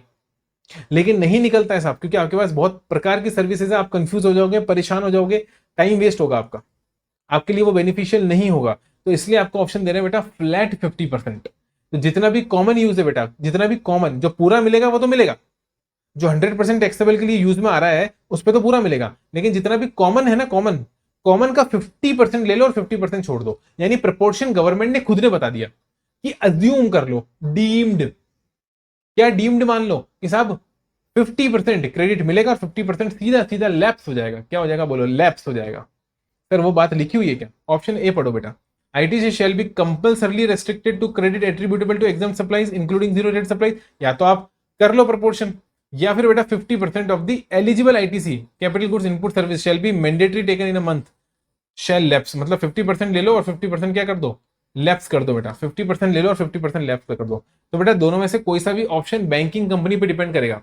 गवर्नमेंट ने तो दो ऑप्शन दे दिए, गवर्नमेंट बैंकिंग कंपनी चाहे तो उन दोनों में से कोई भी ऑप्शन क्या कर सकती है, ऑप्ट फॉर कर सकती है। क्या बोला साहब, ऑप्ट कर सकती है बेटा। इसलिए ऑप्शन देखो ये रहा, ऑप्शन नंबर सी आपका बेटा बिल्कुल तक तक करेक्ट जवाब, option C is the correct answer. जहां पर क्या बोला कि साहब बैंकिंग कंपनी चूज कर सकती है कि ऑप्शन ए के साथ जाना है कि ऑप्शन बी के साथ जाना है। मजा आया, हाँ सर मजा आया और बहुत मजा आया। अब आ रहा है बेटा अगला क्वेश्चन, क्वेश्चन नंबर 46, और ये बोल रहा है, क्या बोल रहा है, ये बोल रहा है कि a supplier takes deduction of depreciation of the GST component. बेटा जीएसटी कंपोनेंट में देखो मैं बताता हूं आपको, जब अपन कोई भी चीज खरीदते हैं बेटा, कोई भी चीज खरीदते हैं तो एंट्री क्या करते हैं, ठीक है, एंट्री होती है बेटा। जैसे फॉर एग्जांपल मैंने खरीदा बेटा कैपिटल गुड्स, यहाँ क्या लिखा हुआ है कैपिटल गुड्स, तो मैंने मशीन खरीदी, क्या खरीदी, मशीन अकाउंट डेबिट। बेटा मशीन खरीदी, एंट्री छोड़ो आप, एंट्री छोड़ो, पहले मुझे बताओ इनवॉइस कैसे बनेगा, इनवॉइस बनवाओ। तो बेटा लिखा हुआ आएगा कैपिटल गुड्स, जो भी मशीन है बेटा, मशीन ए, मैंने मशीन ए खरीदी, उसकी वैल्यू कितनी थी बेटा 1 लाख रुपीज, कितनी वैल्यू थी 1 लाख रुपए, हाँ सर। प्लस नीचे क्या जुड़ा होगा बेटा, GST at the rate of for example 18%। तो 18% से जीएसटी कितना बन गया बेटा 18,000। तो टोटल अमाउंट कितना बन गया 1,18,000। यानी बेटा बैंक से कितना गया, बैंक से गया मेरे मालिक 1,18,000। समझे कि नहीं समझे, समझे साहब, बैंक से गया 1,18,000, लेकिन तो बेटा बैंक से कितना गया, बैंक से कितना गया, बैंक से गया 1,18,000। गलत बात नहीं साहब, 1 लाख की मशीन खरीदी, 18,000 का जीएसटी बना, 1,18,000 मैंने पे कर, हाँ साहब। अब ये जो बेटा 18,000 है ना, इसका गवर्नमेंट मेरे को क्या देती है, आप सब जानते हो बेटा, जीएसटी का फंडामेंटल बेसिक पढ़कर आए साहब, इसका गवर्नमेंट मेरे को क्रेडिट देती है बेटा, प्यार शब्दों में बोल सकते हो कैशबैक देती है, ठीक है सर। तो बेटा जब कैशबैक देती है ना, तो कैशबैक को अलग अकाउंट में डालना पड़ता है। अब जब मैं एंट्री करूंगा तो एंट्री क्या करूंगा बेटा, मेरे पास में दो ऑप्शन है। एक ऑप्शन तो ये है साहब कि मैं आपकी वही बचपन वाली एंट्री करूं जो अपन 11th क्लास में सीखते थे बेटा, फर्नीचर खरीदते थे, मशीन खरीदते थे, तो 11th क्लास में सीखते थे साहब कि मशीन अकाउंट डेबिट, क्या सीखते थे, machine account debit to bank. ये 11th क्लास वाली एंट्री बेटा, machine account debit to bank, 1 lakh rupees और 1 लाख रुपीज, सॉरी 1 लाख नहीं बेटा, 1,18,000 है ना टोटल, तो 1,18,000 का पेमेंट किया ना, हाँ तो यहाँ लिख दो सर, हाँ यहाँ लिख दो 1,18,000 और 1,18,000, ये मैंने क्या लिख दिया, ये मैंने अमाउंट लिख दिया। यानी मशीन मैंने पूरे से डेबिट कर दी, कितने से, 1,18,000 से डेबिट कर दी। ओके, अब 1,18,000 से जो मशीन डेबिट कर दी बेटा, तो मैं डेप्रिसिएशन जब लूंगा तो डेप्रिसिएशन की एंट्री क्या डालूंगा सर, डेप्रिसिएशन की एंट्री डालूंगा depreciation account debit to machine. और अगर 10% डेप्रिसिएशन है बेटा, तो 10% डेप्रिसिएशन कितना बनेगा 11,800। कोई प्रॉब्लम हो तो बताओ, नहीं सर कोई प्रॉब्लम नहीं है। यानी कि टैक्स कंपोनेंट के ऊपर भी डेप्रिसिएशन का बेनिफिट मैंने ले लिया, मेरे कहने का मतलब ये है कि इस 18,000 के ऊपर बेटा सिर्फ देखो इधर वाले पोर्शन पर इस 18,000 पे मैं 1,18,000 की बात नहीं कर रहा हूं, मैं 1,18,000 में सिर्फ 18,000 की बात कर रहा हूं कि उस 18,000 पर भी 1,800 का डेप्रिसिएशन का बेनिफिट मैं इनकम टैक्स में ले चुका हूं। समझे? हाँ सर समझ गए। और अगर बेटा मैं 1800 का बेनिफिट इनकम टैक्स में ले चुका हूं तो गवर्नमेंट कहती है सर फिर आपको 18,000 का क्रेडिट हम नहीं देंगे, या तो क्रेडिट ले लो या इनकम टैक्स में डेप्रिसिएशन का बेनिफिट ले लो, दोनों हाथों में लड्डू नहीं मिलेगा साहब, नहीं मिलेगा। आई होप आपको मेरी बात समझ में आई होगी। सर अदरवाइज एंट्री क्या होती? बेटा अदरवाइज एंट्री क्या होती आप इसको अलग अकाउंट में दिखाओ। उस केस में अपन क्या करते हैं, मशीन अकाउंट डेबिट सिर्फ 1,00,000 रुपीज से बेटा। ओ और बेटा एसेट बन जाती है टैक्स, जो टैक्स दिया वो क्या बन जाता है आपकी एसेट। इस टैक्स का अपन फ्यूचर में यूज करेंगे, फ्यूचर इकोनॉमिक बेनिफिट। ये एसेट की डेफिनेशन होती है ना, past event future economic benefit और कंट्रोल्ड बाय द एंटरप्राइज। हाँ सर बात तो सही है। ये आप मैं किसकी बात कर रहा हूँ, ये मैं बात कर रहा हूँ बेटा एसेट, जो आप अकाउंट्स में पढ़ते हो। तो ये अपनी एसेट बनेगी क्या, जो टैक्स अपन ने पे करा है। इनपुट टैक्स क्रेडिट डेबिट, कितना इनपुट टैक्स क्रेडिट, कितना क्रेडिट मिलेगा साहब, 18,000 का क्रेडिट मेरे को मिलेगा। और फिर बेटा फिर करूंगा टू बैंक, टोटल 1,18। तो बैंक से तो टोटल 1,18 ही जाएगा। इस केस के अंदर जब डेप्रिसिएशन लगाऊंगा बेटा, इस केस के अंदर जब डेप्रिसिएशन लगाऊंगा 10% का मशीन के ऊपर, तो बेटा वो मशीन के ऊपर डेप्रिसिएशन बनेगा मात्र कितना बोलो, 10,000 रुपए। 10% से कितना निकलेगा बोलो, 10,000 रुपए। जबकि पिछली बार बेटा 11,800 रुपए डेप्रिसिएशन आ रहा था, मतलब डेप्रिसिएशन बढ़कर आ रहा था। और ज्यादा डेप्रिसिएशन आएगा तो टैक्स कम बनेगा इनकम टैक्स के अंदर। इनकम टैक्स में आप डेप्रिसिएशन जब लगाओगे और उसमें बेटा टैक्स कंपोनेंट के ऊपर भी डेप्रिसिएशन लगा दोगे तो आपका क्या होगा बेटा, प्रॉफिट कम हो जाएगा। तो गवर्नमेंट कह रही है बेटा या तो उधर टैक्स बेनिफिट ले लो इनकम टैक्स में, या फिर जीएसटी के अंदर क्रेडिट का बेनिफिट ले लो। मेरे हिसाब से आपके दिमाग में पूरी तरह से बात उतर गई होगी बेटा, अपन ने पूरा डिटेल में स्टडी कर लिया, इसको रेगुलर क्लास की तरह स्टडी कर लिया। तो यहां पर आंसर हो जाएगा बेटा बी, कि एक बार अगर आप डेप्रिसिएशन का बेनिफिट बेटा इनकम टैक्स एक्ट 1961 के अंदर ले चुके हो तो not avail ITC on the said tax component. GST के अंदर हम आपको क्या नहीं देंगे साहब, कोई किसी प्रकार का आईटीसी नहीं देंगे। अगले क्वेश्चन पर आ जाए साहब, अगले क्वेश्चन पर आ जाओ। अगला क्वेश्चन है बेटा आपके सामने question number 47। Which of the following inward supplies are not eligible for ITC? इनमें से बेटा ये हटा दूं? हाँ सर ये हटा दो। आई होप बेटा आपने नोटिंग कर ली होगी, नहीं करी है तो पीछे जाके आप पॉज करके नोटिंग कर सकते हो। इनमें से कौन सी सप्लाईज के रेस्पेक्ट में आपको नॉट एलिजिबल मतलब आईटीसी नहीं मिलेगा? इन case of a company manufacturing shoes, shoes बनाने वाली कंपनी है, ओके। और इसको इनमें से कौन सी सप्लाईज के रेस्पेक्ट में आईटीसी नहीं मिलेगा? फूड बिवरेज बेटा नहीं मिलेगा, आउटडोर केटरिंग नहीं मिलेगा, हेल्थ सर्विस नहीं मिलेगा। सर आपने क्यों काटा लगा दिया तीनों पर? बेटा याद करो सेक्शन नंबर हुआ करता था 17 और उसका हुआ करता था सबसेक्शन नंबर 5। क्या बोला मैंने? सेक्शन नंबर 17 का सबसेक्शन 5 हुआ करता था ब्लॉक्ड क्रेडिट। हाँ सर इसलिए आंसर है डी। उसमें लिखा हुआ था ना food beverage outdoor catering health services के रेस्पेक्ट में आपको बेनिफिट नहीं देगा, मतलब उसके रेस्पेक्ट में आपको आईटीसी नहीं मिलेगा, 17(5) छीन लेगा। तो बेटा इन तीनों के ही रेस्पेक्ट में नहीं मिलेगा। नॉट एलिजिबल पूछ रहा ना, नॉट कौन से पे नहीं, तीनों पे नहीं, ऑल ऑफ दी अबव। आगे चले। हाँ sir question number 48। If there is a mismatch of supplier's outward supply and the recipient claim for ITC on the same transaction, बेटा जी मिसमैच वाले बेटा नोटिफिकेशन नहीं हुए हैं। ध्यान रखो ये क्वेश्चन बेटा आपके कोर्स का नहीं है, ये क्वेश्चन बेटा अभी तक प्रैक्टिकली नोटिफाई नहीं किया है गवर्नमेंट ने। मिसमैच वाले प्रोविजंस, जो मिसमैच क्या बोला मैंने, मिसमैच वाले प्रोविजंस है जीएसटी के अंदर, वो अभी आपके नोटिफाई नहीं हुए हैं क्योंकि बेटा रिटर्न सिस्टम इस तरीके से हमारा नहीं बना हुआ है। तो इसलिए हालांकि ये बोल रहा है कि टैक्स पेड, मैं समझा देता हूँ फिर भी आपको समझा देता हूँ, कोई दिक्कत की बात नहीं है। ये क्या बोल रहा है पढ़ो बेटा, इंग्लिश तो आती है ना अपन को, इंग्लिश समझा दूंगा मैं आपको, इंग्लिश से ही मैं आपको समझा दूंगा। अगर आपको इंग्लिश आती है तो फिर सब आ जाएगा। यहाँ लिखा हुआ है tax paid is claimed, tax paid is claimed to be more by the recipient than the tax, क्या बोला, than the tax shown as a payable in the invoice of the supplier. मतलब साहब ये कि ये था ए और ये था बी। ए ने बोला कि साहब मैंने 1,000 रुपए का माल बेचा और 1,000 रुपए के ऊपर बेटा मैंने 100 रुपए टैक्स लिया। क्या बोला? 1,000 रुपए का माल बेचा और 1,000 रुपए पे 100 रुपए टैक्स लिया, ऐसा ए बोल रहा है। सप्लायर अंकल बोल रहे हैं साहब मैंने 100 रुपए का ही टैक्स लिया है और ये 100 रुपए का टैक्स मैं लेकर गवर्नमेंट को दे दूंगा साहब। यही तो जीएसटी में होता है। हाँ गवर्नमेंट कह रही है साहब हमारे पास में 100 रुपए ही आए हैं, गवर्नमेंट भी कह रही है हमारे पास में 100 रुपए ही आए हैं।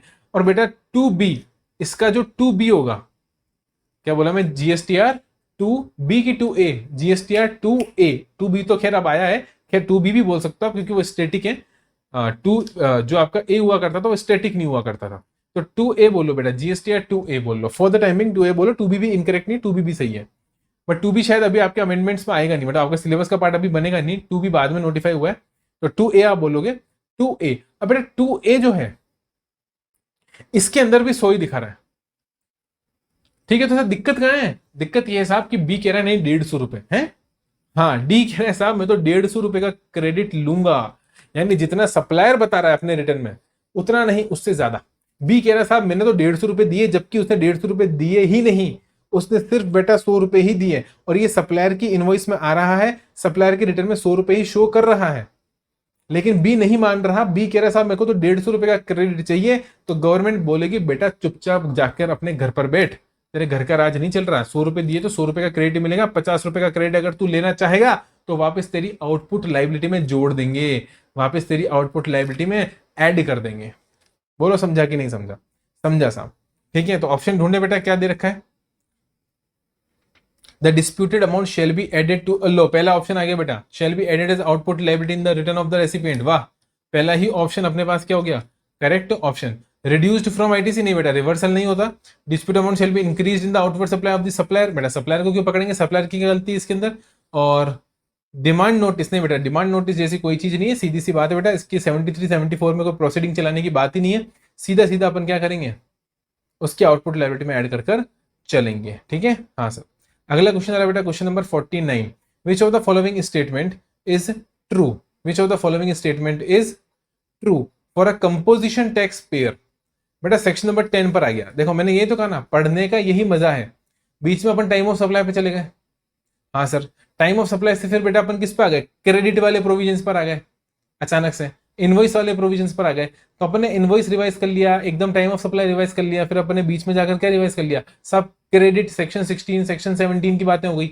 और वापस अपन कूद कर किस पर आ गए बेटा? फिर अपन जंप लगाकर सेक्शन नंबर किस पर आ गए? बोलो 10 पर आ गए। तो यही मजा है जब अपन क्वेश्चंस के थ्रू रिवीजन करते हैं, ठीक है, जहां अलग अलग कॉन्सेप्ट बीच बीच में आते हैं, तो मजा ही अलग आता है बेटा। इसलिए ध्यान रखो, हमेशा रिवाइज करो किससे? क्वेश्चन से। इसलिए बोलता हूं मैं, क्वेश्चंस की जितनी ज्यादा केस स्टडीज हुए बेटा, एमसीक्यूज हुए, आपके डिस्क्रिप्टिव क्वेश्चंस हुए, जितनी ज्यादा प्रैक्टिस करोगे उतना ही ज्यादा एग्जाम में आपको क्या मिलेगा? बेनिफिट मिलेगा। तो ये बोल रहे हैं साहब इसमें से कौन सा ट्रू है? इनमें से कौन सा ट्रू है एक कंपोजिशन टैक्स पेयर के लिए? Composition tax payer can avail only 50% of ITC. बेटा एक बात मैं आपको अच्छे से बता देना चाहता हूं, कंपोजिशन टैक्स पेयर अंकल को किसी प्रकार का कोई आईटीसी नहीं मिलता, ना दे सकता है ना ले सकता है। क्या बोला? 10 के सबसेक्शन 4 में। कहां पर बेटा? मैं तो आपको सबसेक्शंस भी याद करवा दूंगा। कहां पर बोला? 10 के सबसेक्शन 4 में बोला, ना ले सकता है ना दे सकता है। 10 1 में क्या बोला? रीड बताई और एलिजिबिलिटी बताई। 10 2 में कंडीशन बताई बेटा। 10 4 में आकर उसने क्या बात करी बेटा? 10 4 में आकर उसने बात करी किसकी? कि साहब कौन आईटीसी ले सकता है और कौन नहीं ले सकता। तो ये ना ले सकता है ना दे सकता है सर। मतलब अगर ये माल खरीद के आया तो क्या इस माल पे जो इसने टैक्स दिया उसका क्रेडिट मिलेगा? नहीं सर। ये जो माल बेचेगा क्या उस पे सामने वाला क्रेडिट ले पाएगा? नहीं। यानी ये ना क्रेडिट लेगा ना क्रेडिट देगा। ओके, तो ऑप्शन सी ऑप्शन मुझे करेक्ट नजर आ रहा है बेटा। यहाँ पर ITC is not available on invert supplies made by composition tax payer, ये इसकी बात कर रहा है साहब। ये इस वाली सिचुएशन की बात कर रहा है, ये पीछे से ली हुई कि आपको कोई क्रेडिट नहीं मिलेगी। आगे चले सर, दौड़ो। चलो क्यों दौड़ो? ओहो, 2 क्वेश्चन गलत एक साथ बेटा। 52 में भी रेड मार्किंग हो रखी है और 50 में भी रेड मार्किंग हो रखी है। देखें बेटा क्या गलती है? हाँ, गलती देखने से पहले अपन इसको 1 मिनट क्लियर कर लेते हैं। Mister A has started supply of goods in Delhi. Mister A बेटा सप्लाई कर रहा है गुड्स, कहां पर? दिल्ली में। अब दिक्कत यह है कि इसने मुझे नहीं बताया कि सप्लाई ऑफ गुड्स के अंदर बेटा एक्सक्लूसिव सप्लाई है कि म्यूचुअल सप्लाई। मतलब ये कि इसके साथ में सर्विस भी सप्लाई तो नहीं हो रही, क्योंकि बेटा अगर इसके साथ में 1 रुपए की भी सर्विस सप्लाई हो गई, 1 रुपए की भी सर्विस सप्लाई हो गई, तो बेटा लिमिट बदल जाएगा रजिस्ट्रेशन के लिए। देखो ये क्या पूछ रहा है आगे, ये पूछ रहा है कि he is required to obtain registration if his aggregate turnover exceeds कितना ड्यूरिंग अ फाइनेंशियल ईयर। मतलब साहब कितनी लिमिट क्रॉस होने पर इसको रजिस्ट्रेशन कराने की जरूरत है। आप सब जानते हो बेटा आंसर दिल्ली है। Delhi is not a special category state. Delhi कोई स्पेशल कैटेगरी स्टेट नहीं है। यहां पर होता है बेटा आंसर 20 लैक्स। क्या होता है? 20 लैक्स। लेकिन आप सब ये भी जानते हो कि अगर एक्सक्लूसिव गुड्स का केस है जहां पर 1 रुपए की भी सप्लाई ऑफ सर्विस नहीं है, एक्सक्लूसिव गुड्स का केस है, तो मेरे भाई वहां पर लिमिट होती है 40 लाख। क्या बोला मैं? वहां पर लिमिट होती है 40 लाख। अरे क्या बोला? 40 लाख। ना तो ऑप्शन में 40 लाख दे रखा है और ना ये बता रखा है क्वेश्चन में कि गुड्स के साथ सर्विस है कि नहीं है। देखो मैं सिर्फ ये बोल रहा हूँ साहब, यहाँ लिखा है सप्लाई ऑफ गुड्स, क्या ये एक्सक्लूसिव है? नहीं बता रखा। अगर एक्सक्लूसिव होता तो यहाँ 40 लाख होना चाहिए था, वो भी नहीं हो रखा, वो भी नहीं हो रखा। तो मैं क्या करूं बताओ? तो बेटा यहाँ पे मान के चलूंगा 20 lakh is the answer, 20 lakhs is the answer. As I already told 10 lakhs नहीं आएगा क्योंकि दिल्ली कोई स्पेशल कैटेगरी स्टेट नहीं है। ओके ओके, आगे चले, आगे चलो। एग्रीगेट टर्नओवर इंक्लूड्स, बेटा एग्रीगेट टर्नओवर कहां पर डिफाइंड है पहले ये बताओ। सेक्शन 2 क्लॉज 6, क्या बोला? याद करना है बेटा, क्लॉजेस भी याद करूंगा, सारे इंपॉर्टेंट क्लॉजेस सेक्शन 2 के भी याद करूंगा, डेफिनेशंस भी याद होनी चाहिए साहब।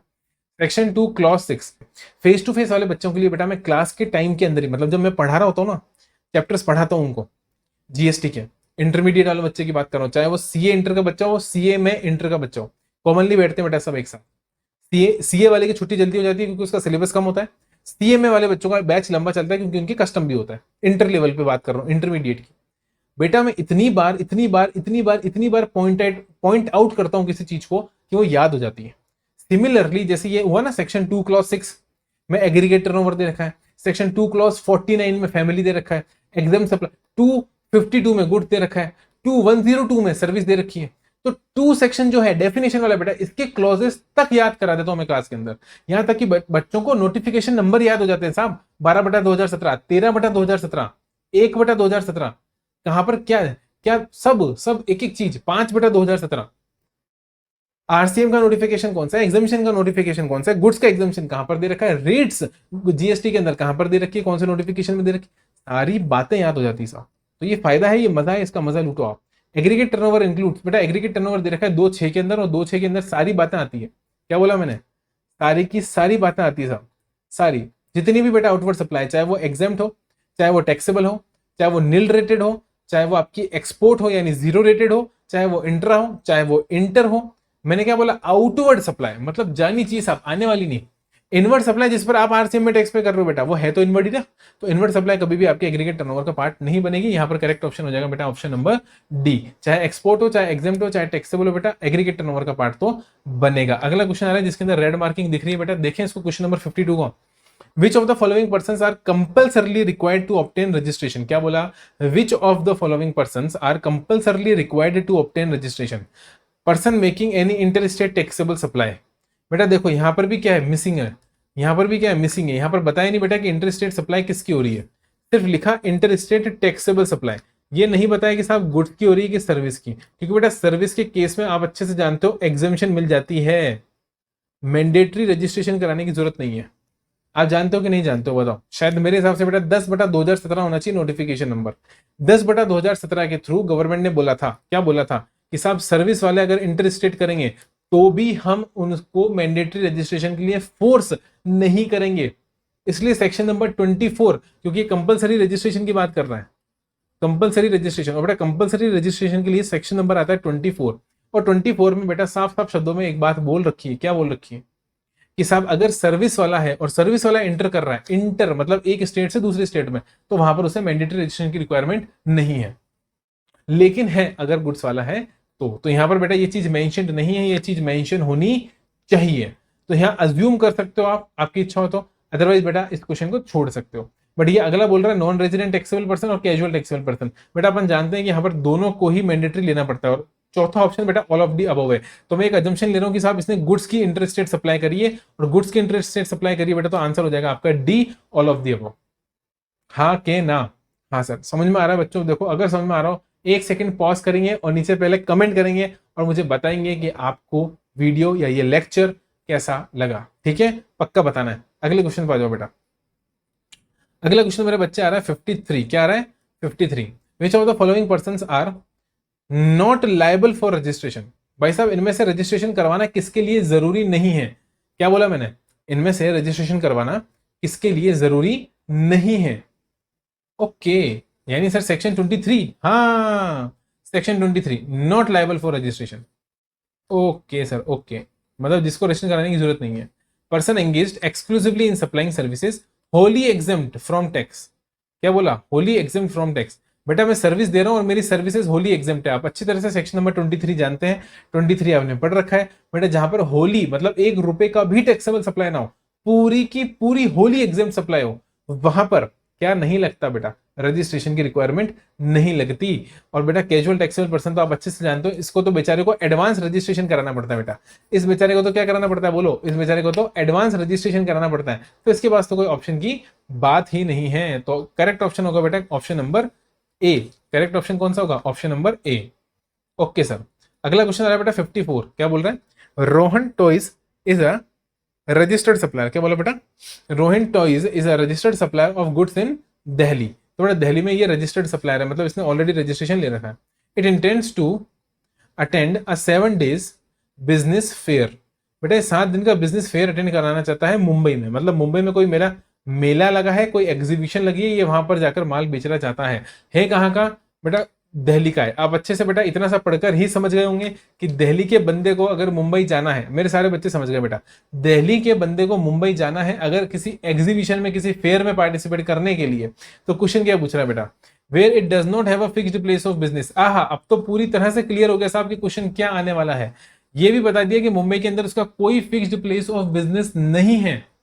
बेटा एक स्टेट का बंदा दूसरे स्टेट जाना चाहता है बिजनेस करने के लिए, और दूसरे स्टेट के अंदर उसका कोई फिक्स्ड प्लेस ऑफ बिजनेस नहीं है, तो बताओ क्या लगेगा बेटा, रजिस्ट्रेशन का प्रोविजन लगेगा। और कौन सा रजिस्ट्रेशन, सेक्शन नंबर 27। सारे बच्चे एक साथ बोलेंगे क्या, सेक्शन 27। और सेक्शन 27 के अंदर कैजुअल टैक्सेबल पर्सन की बात हो रही है, क्योंकि बेटा इंडिया के अंदर है ना, अगर इंडिया के बाहर होता तो अपन बोलते हैं नॉन रेजिडेंट टैक्सेबल पर्सन, क्योंकि इंडिया के अंदर है तो मैं बोलूंगा कैजुअल टैक्सेबल पर्सन। तो देखो बेटा ऑप्शन नंबर बी चिल्ला चिल्ला के बोल रहा है कि मेरे को टिक करो कैजुअल टैक्सेबल पर्सन। ये कह रहा है चाहिए ही नहीं बेटा, ऐसे कैसे नहीं चाहिए, चाहिए तो सही। और यूआईएन की बात कहां से आ गई बेटा, एम्बेसी वगैरह थोड़ी ना है, ये अपना कोई एम्बेसी वगैरह थोड़ा ना जो यूनिक आइडेंटिफिकेशन नंबर लेना पड़ेगा। बिल्कुल सही, गलत जवाब। तो करेक्ट ऑप्शन कौन सा हो गया, B is the correct option. A और सी गलत जवाब, B is the correct option, सही जवाब। फिर आता है बेटा question number 55। In case of taxable supply of services, यानी बेटा फिर से ये सर्विस पे आ गया बेटा, सर्विस से बहुत चाव है इसको। इनवॉइस शैल बी इशूड, अरे कहां भाग गया, ये रहा बेटा, ये रहा question number 55। Invoice shall be issued within a period of dash days from the date of supply of service. अब मेरी बात को सुनो, बकवास क्वेश्चन है बेटा बिल्कुल, 30 दिन के अंदर अंदर। अभी तो क्वेश्चन ऊपर सॉल्व करा है। अगर टैक्सेबल सप्लाई सर्विस है तो इनवॉइस कितने पीरियड में इशू कर देनी चाहिए, रूल नंबर 47। अभी ऊपर देख कर आए थे ना बेटा लेक्चर की शुरुआत में, ये लेक्चर की शुरुआत में अपन देख कर नहीं आए थे रूल नंबर 47, अपन ने बेयर लॉ से भी देखा था, विद इन 30 डेज लिखा हुआ है। और इंश्योरेंस बैंकिंग कंपनी हो तो हाँ तो 45 days. In case of casual taxable person by an, in case of taxable supply of services, क्या बोला मैंने, in case of taxable supply of services by an insurer invoice shall be issued within a period of, अरे अभी अभी तो बोला था 45 days, देखो अगला क्वेश्चन ही वही आ गया। अभी अभी तो ऊपर बोला था 45 डेज और अगला क्वेश्चन ही वो आ गया। अगला क्वेश्चन आ रहा है बेटा इसके बाद में question number 57। In case of continuous supply of service, बेटा कंटिन्यूअस सप्लाई ऑफ सर्विस और कंटिन्यूअस सप्लाई ऑफ गुड्स के प्रोविजन आपको कहां दे रखे हैं बोलो, कहां दे रखे हैं बेटा। वो पूछ रहा है इनवॉइस शैल बी इशूड, बेटा इनवॉइस के रेस्पेक्ट में सेक्शन नंबर 31 लगता है, और 4 और 5 बेटा, 4 और 5। 4 में है बेटा कंटिन्यूअस सप्लाई ऑफ गुड्स, और सब सेक्शन नंबर 5 के अंदर क्या है, कंटिन्यूअस सप्लाई ऑफ सर्विस। हाँ के ना, हाँ सर। और बेटा आप अच्छे से जानते हो पेमेंट अगर असर्टेन हो रखा है, ये कह रहा है payment is ascertained from the contract, ascertainable, payment is ascertainable from the contract. तो अगर कॉन्ट्रैक्ट से पेमेंट की डेट असर्टेनेबल है तो पेमेंट की डेट के पहले, और अगर असर्टेनेबल नहीं है तो जब पेमेंट होता है उस वक्त या उससे पहले, सिंपल सी बात है। तो अगर असर्टेनेबल है तो बेटा पेमेंट की जो ड्यू डेट कॉन्ट्रैक्ट में लिखी हुई है, क्योंकि ड्यू डेट बेटा कॉन्ट्रैक्ट से असर्टेन हो रही है। सर मतलब अरे बेटा कॉन्ट्रैक्ट हुआ अपन दोनों के बीच में कि मैं आपको 6 महीने तक क्या दूंगा, सर्विस दूंगा। कितने महीने तक, 6 महीने तक सर्विस दूंगा। और मैंने बोला साहब 6 महीने की सर्विस का हर महीने की 10 तारीख को अपन हिसाब कर लेंगे। क्या बोला, 6 महीने तक सर्विस दूंगा, लेकिन कितनी दूंगा पता नहीं है बेटा, ज्यादा भी हो सकती कम भी हो सकती। तो अपन ने एक कॉन्ट्रैक्ट में क्लॉज लिख दिया, जो कॉन्ट्रैक्ट हुआ ना बेटा अपने बीच में, उस कॉन्ट्रैक्ट के अंदर मैंने क्या लिख दिया बोलो, उस कॉन्ट्रैक्ट के अंदर बेटा मैंने एक क्लॉज लिख दिया कि साहब हर महीने की 10 तारीख को 10th डेट, हर महीने की 10 तारीख को पेमेंट किया जाएगा, पेमेंट का हिसाब बनेगा और पेमेंट आपको दिया जाएगा। ठीक है, तो देख लेना 6 महीने तक आप सर्विस दो, हर महीने की 10 तारीख को पेमेंट कर देंगे। तो बेटा कॉन्ट्रैक्ट में डेट आ गई ना, तो date is ascertainable from the contract, मतलब कॉन्ट्रैक्ट पढ़ के साहब डेट का पता लगाया जा सकता है। हाँ, तो उस केस में बेटा ये जो डेट आई ना कॉन्ट्रैक्ट से, इस डेट से पहले, मतलब ड्यू डेट ऑफ पेमेंट से पहले। लेकिन बेटा अगर कॉन्ट्रैक्ट में ऐसी कोई बात नहीं लिखी हुई है तो फिर तो बेटा कभी तो पेमेंट होगा ना, तो जब भी पेमेंट हो वो डेट या उससे पहले। तो यहां पर करेक्ट ऑप्शन हो जाएगा बी, कोई दिक्कत नहीं साहब। अगला क्वेश्चन देखें बेटा, अगला क्वेश्चन आ रहा है 58। In case of continuous supply service where due date of payment is not ascertainable. ये देखो पूछ लिया बेटा, अगले क्वेश्चन में ही पूछ लिया। अभी अभी मैंने क्या समझाया था, मैंने बोला अगर पेमेंट की डेट बेटा असर्टेनेबल है, इज असर्टेनेबल, और नीचे क्या बोल रहा है, देखो इज नॉट असर्टेनेबल, नीचे क्या बोला उसने, इज नॉट असर्टेनेबल, ऊपर बोला सर्टेनेबल। तो अभी बोला कि अगर कॉन्ट्रैक्ट से साहब तारीख का पता लग जाता है तो वो तारीख है उससे पहले, और अगर कॉन्ट्रैक्ट से बेटा तारीख का पता नहीं लगता है तो जब भी पेमेंट हो वो तारीख या उससे पहले। यानी कि बेटा यहां पर करेक्ट ऑप्शन क्या हो जाएगा, बोलो, यहां पर करेक्ट ऑप्शन ए हो जाएगा, before or at the time the supplier receives the payment. सीधी सी बात है, जो भी पेमेंट हो रहा है बेटा उस तारीख या उससे पहले। सीधी सी बात है साहब, कभी तो पेमेंट आएगा ना, क्योंकि सामने वाले को खर्चा दिखाना है, तो रिकॉर्ड तो बुक्स में कहीं ना कहीं पेमेंट होगा ही होगा। कोई दिक्कत नहीं सर, कोई दिक्कत नहीं। आगे चले, आगे चलो। अगला आ रहा है बेटा क्वेश्चन नंबर 59, क्या बोल रहा है, where the goods being sent or taken on approval for sale or return basis. सारे बच्चे बताएंगे साहब कौन सा सेक्शन लग रहा है, बोलो। इनवॉइस की बात हो रही है बेटा, फिर से section number 31, sub section number, प्यार से चिल्ला के बोलेंगे बेटा, जय माता दी 7, प्यार से बोलो जय माता दी, जोर से बोलो जय माता दी। Section number 31, sub section number 7, continuous supply. बेटा सब जानते हो, जो सप्लाई होगी तो ठीक, और नहीं हुई तो 6 महीने साहब, 6 महीने तक सामने वाले को समझ में नहीं आ रहा, उसको माल पसंद नहीं आ रहा, जवाब नहीं दे रहा, कुछ तो गड़बड़ है। तो गवर्नमेंट ने बोला बेटा एक अपर कैप, एक टाइम लिमिट लगा देंगे साहब, इसके ऊपर नहीं जाने देंगे। 6 महीने दे दिए, बहुत है बेटा। तो या तो 6 महीने में सप्लाई हो जाएगी तो वो डेट, अगर सप्लाई नहीं हो रही है तो 6 महीने खत्म होते ही जो दिन आएगा बेटा वो टाइम ऑफ सप्लाई बना दी जाएगी। यानी बेटा यहां पर हो जाएगा ईदर नहीं, बेटा ईदर नहीं, करेक्शन करो, यहां पर भी गड़बड़ है, ईदर नहीं, ईदर को काटो सारे बच्चे, ईदर को काटो और लिखो अर्लियर, EARLIER, क्या लिखेंगे बेटा, अर्लियर लिखेंगे, क्या लिखेंगे, अर्लियर। सर अच्छे से लिख के दिखाओ, अरे यार तुम्हारे लिए तो मैं राइटिंग बोलो जैसे कर सकता हूँ, इधर आओ, EARLIER, अब अच्छी राइटिंग है, हाँ सर अब अच्छी राइटिंग है, अर्लियर, अर्लियर ऑफ ए और बी बेटा, C option is the correct option. Either नहीं, दोनों में से नहीं बेटा, दोनों में से जो भी पहले हो, अगर पहले ही सप्लाई हो जाएगी तो पहले ही, वरना फिर बेटा 6 महीने खत्म होने के बाद तो 6 महीने आ जाएंगे ना। हाँ सर। अगला आ रहा है बेटा क्वेश्चन नंबर 60, कौन सा आ रहा है question number 60, which of these electronic ledgers are maintained online. बेटा आप जानते हो rule number 85, rule number 86, rule number 87, क्या बोला, रूल 85, रूल 86, रूल 87। बेटा cash ledger, credit ledger, liability ledger, तीनों की बातें वहां पर की जाती है और तीनों को ही इलेक्ट्रॉनिक फॉर्म में मेंटेन करने की बात वहां पर की गई है। तीनों ही लेजर्स को इलेक्ट्रॉनिक फॉर्म में मेंटेन करने की बात की गई है। तो ऑल ऑफ द अबव इसका आंसर हो जाएगा। कोई शक, कोई सवाल, कोई दिक्कत हो तो मुझे कमेंट में करके आप बता सकते हैं, मैं आपकी 100% क्वेरी सॉल्व कर कर चलूंगा मेरे भाई, बिल्कुल चलूंगा। अगला क्वेश्चन आ रहा है बेटा क्वेश्चन नंबर 61, क्या आ रहा है क्वेश्चन नंबर 61, क्या बोला, deposit towards tax, penalty, interest, fee और any other amount are credited to the dash of a taxable person. Liability ledger, credit ledger या कैश लेजर। बेटा पैसा जमा कराते हो तो कहां जाएगा, कॉमन सेंस लगाओ, सेक्शन बता दूंगा, सब सेक्शन भी बता दूंगा, पहले कॉमन सेंस लगाओ। पैसा जमा कराऊंगा कहां जाएगा, कैश लेजर में, क्योंकि पैसा जमा कराया तो बेटा कैश लेजर बनता है किसके लिए, उसके लिए। तो बेटा यहां पर ऑप्शन हो जाएगा सी, कैश लेजर। अब सर बताओ सेक्शन कौन सा है, बेटा payment of tax, section number 49 sub section number 1। क्या बोला मैंने, section number 49 sub section number 1। हाँ सर बिल्कुल अच्छे से आपने बात बोली और समझ में भी आ गई।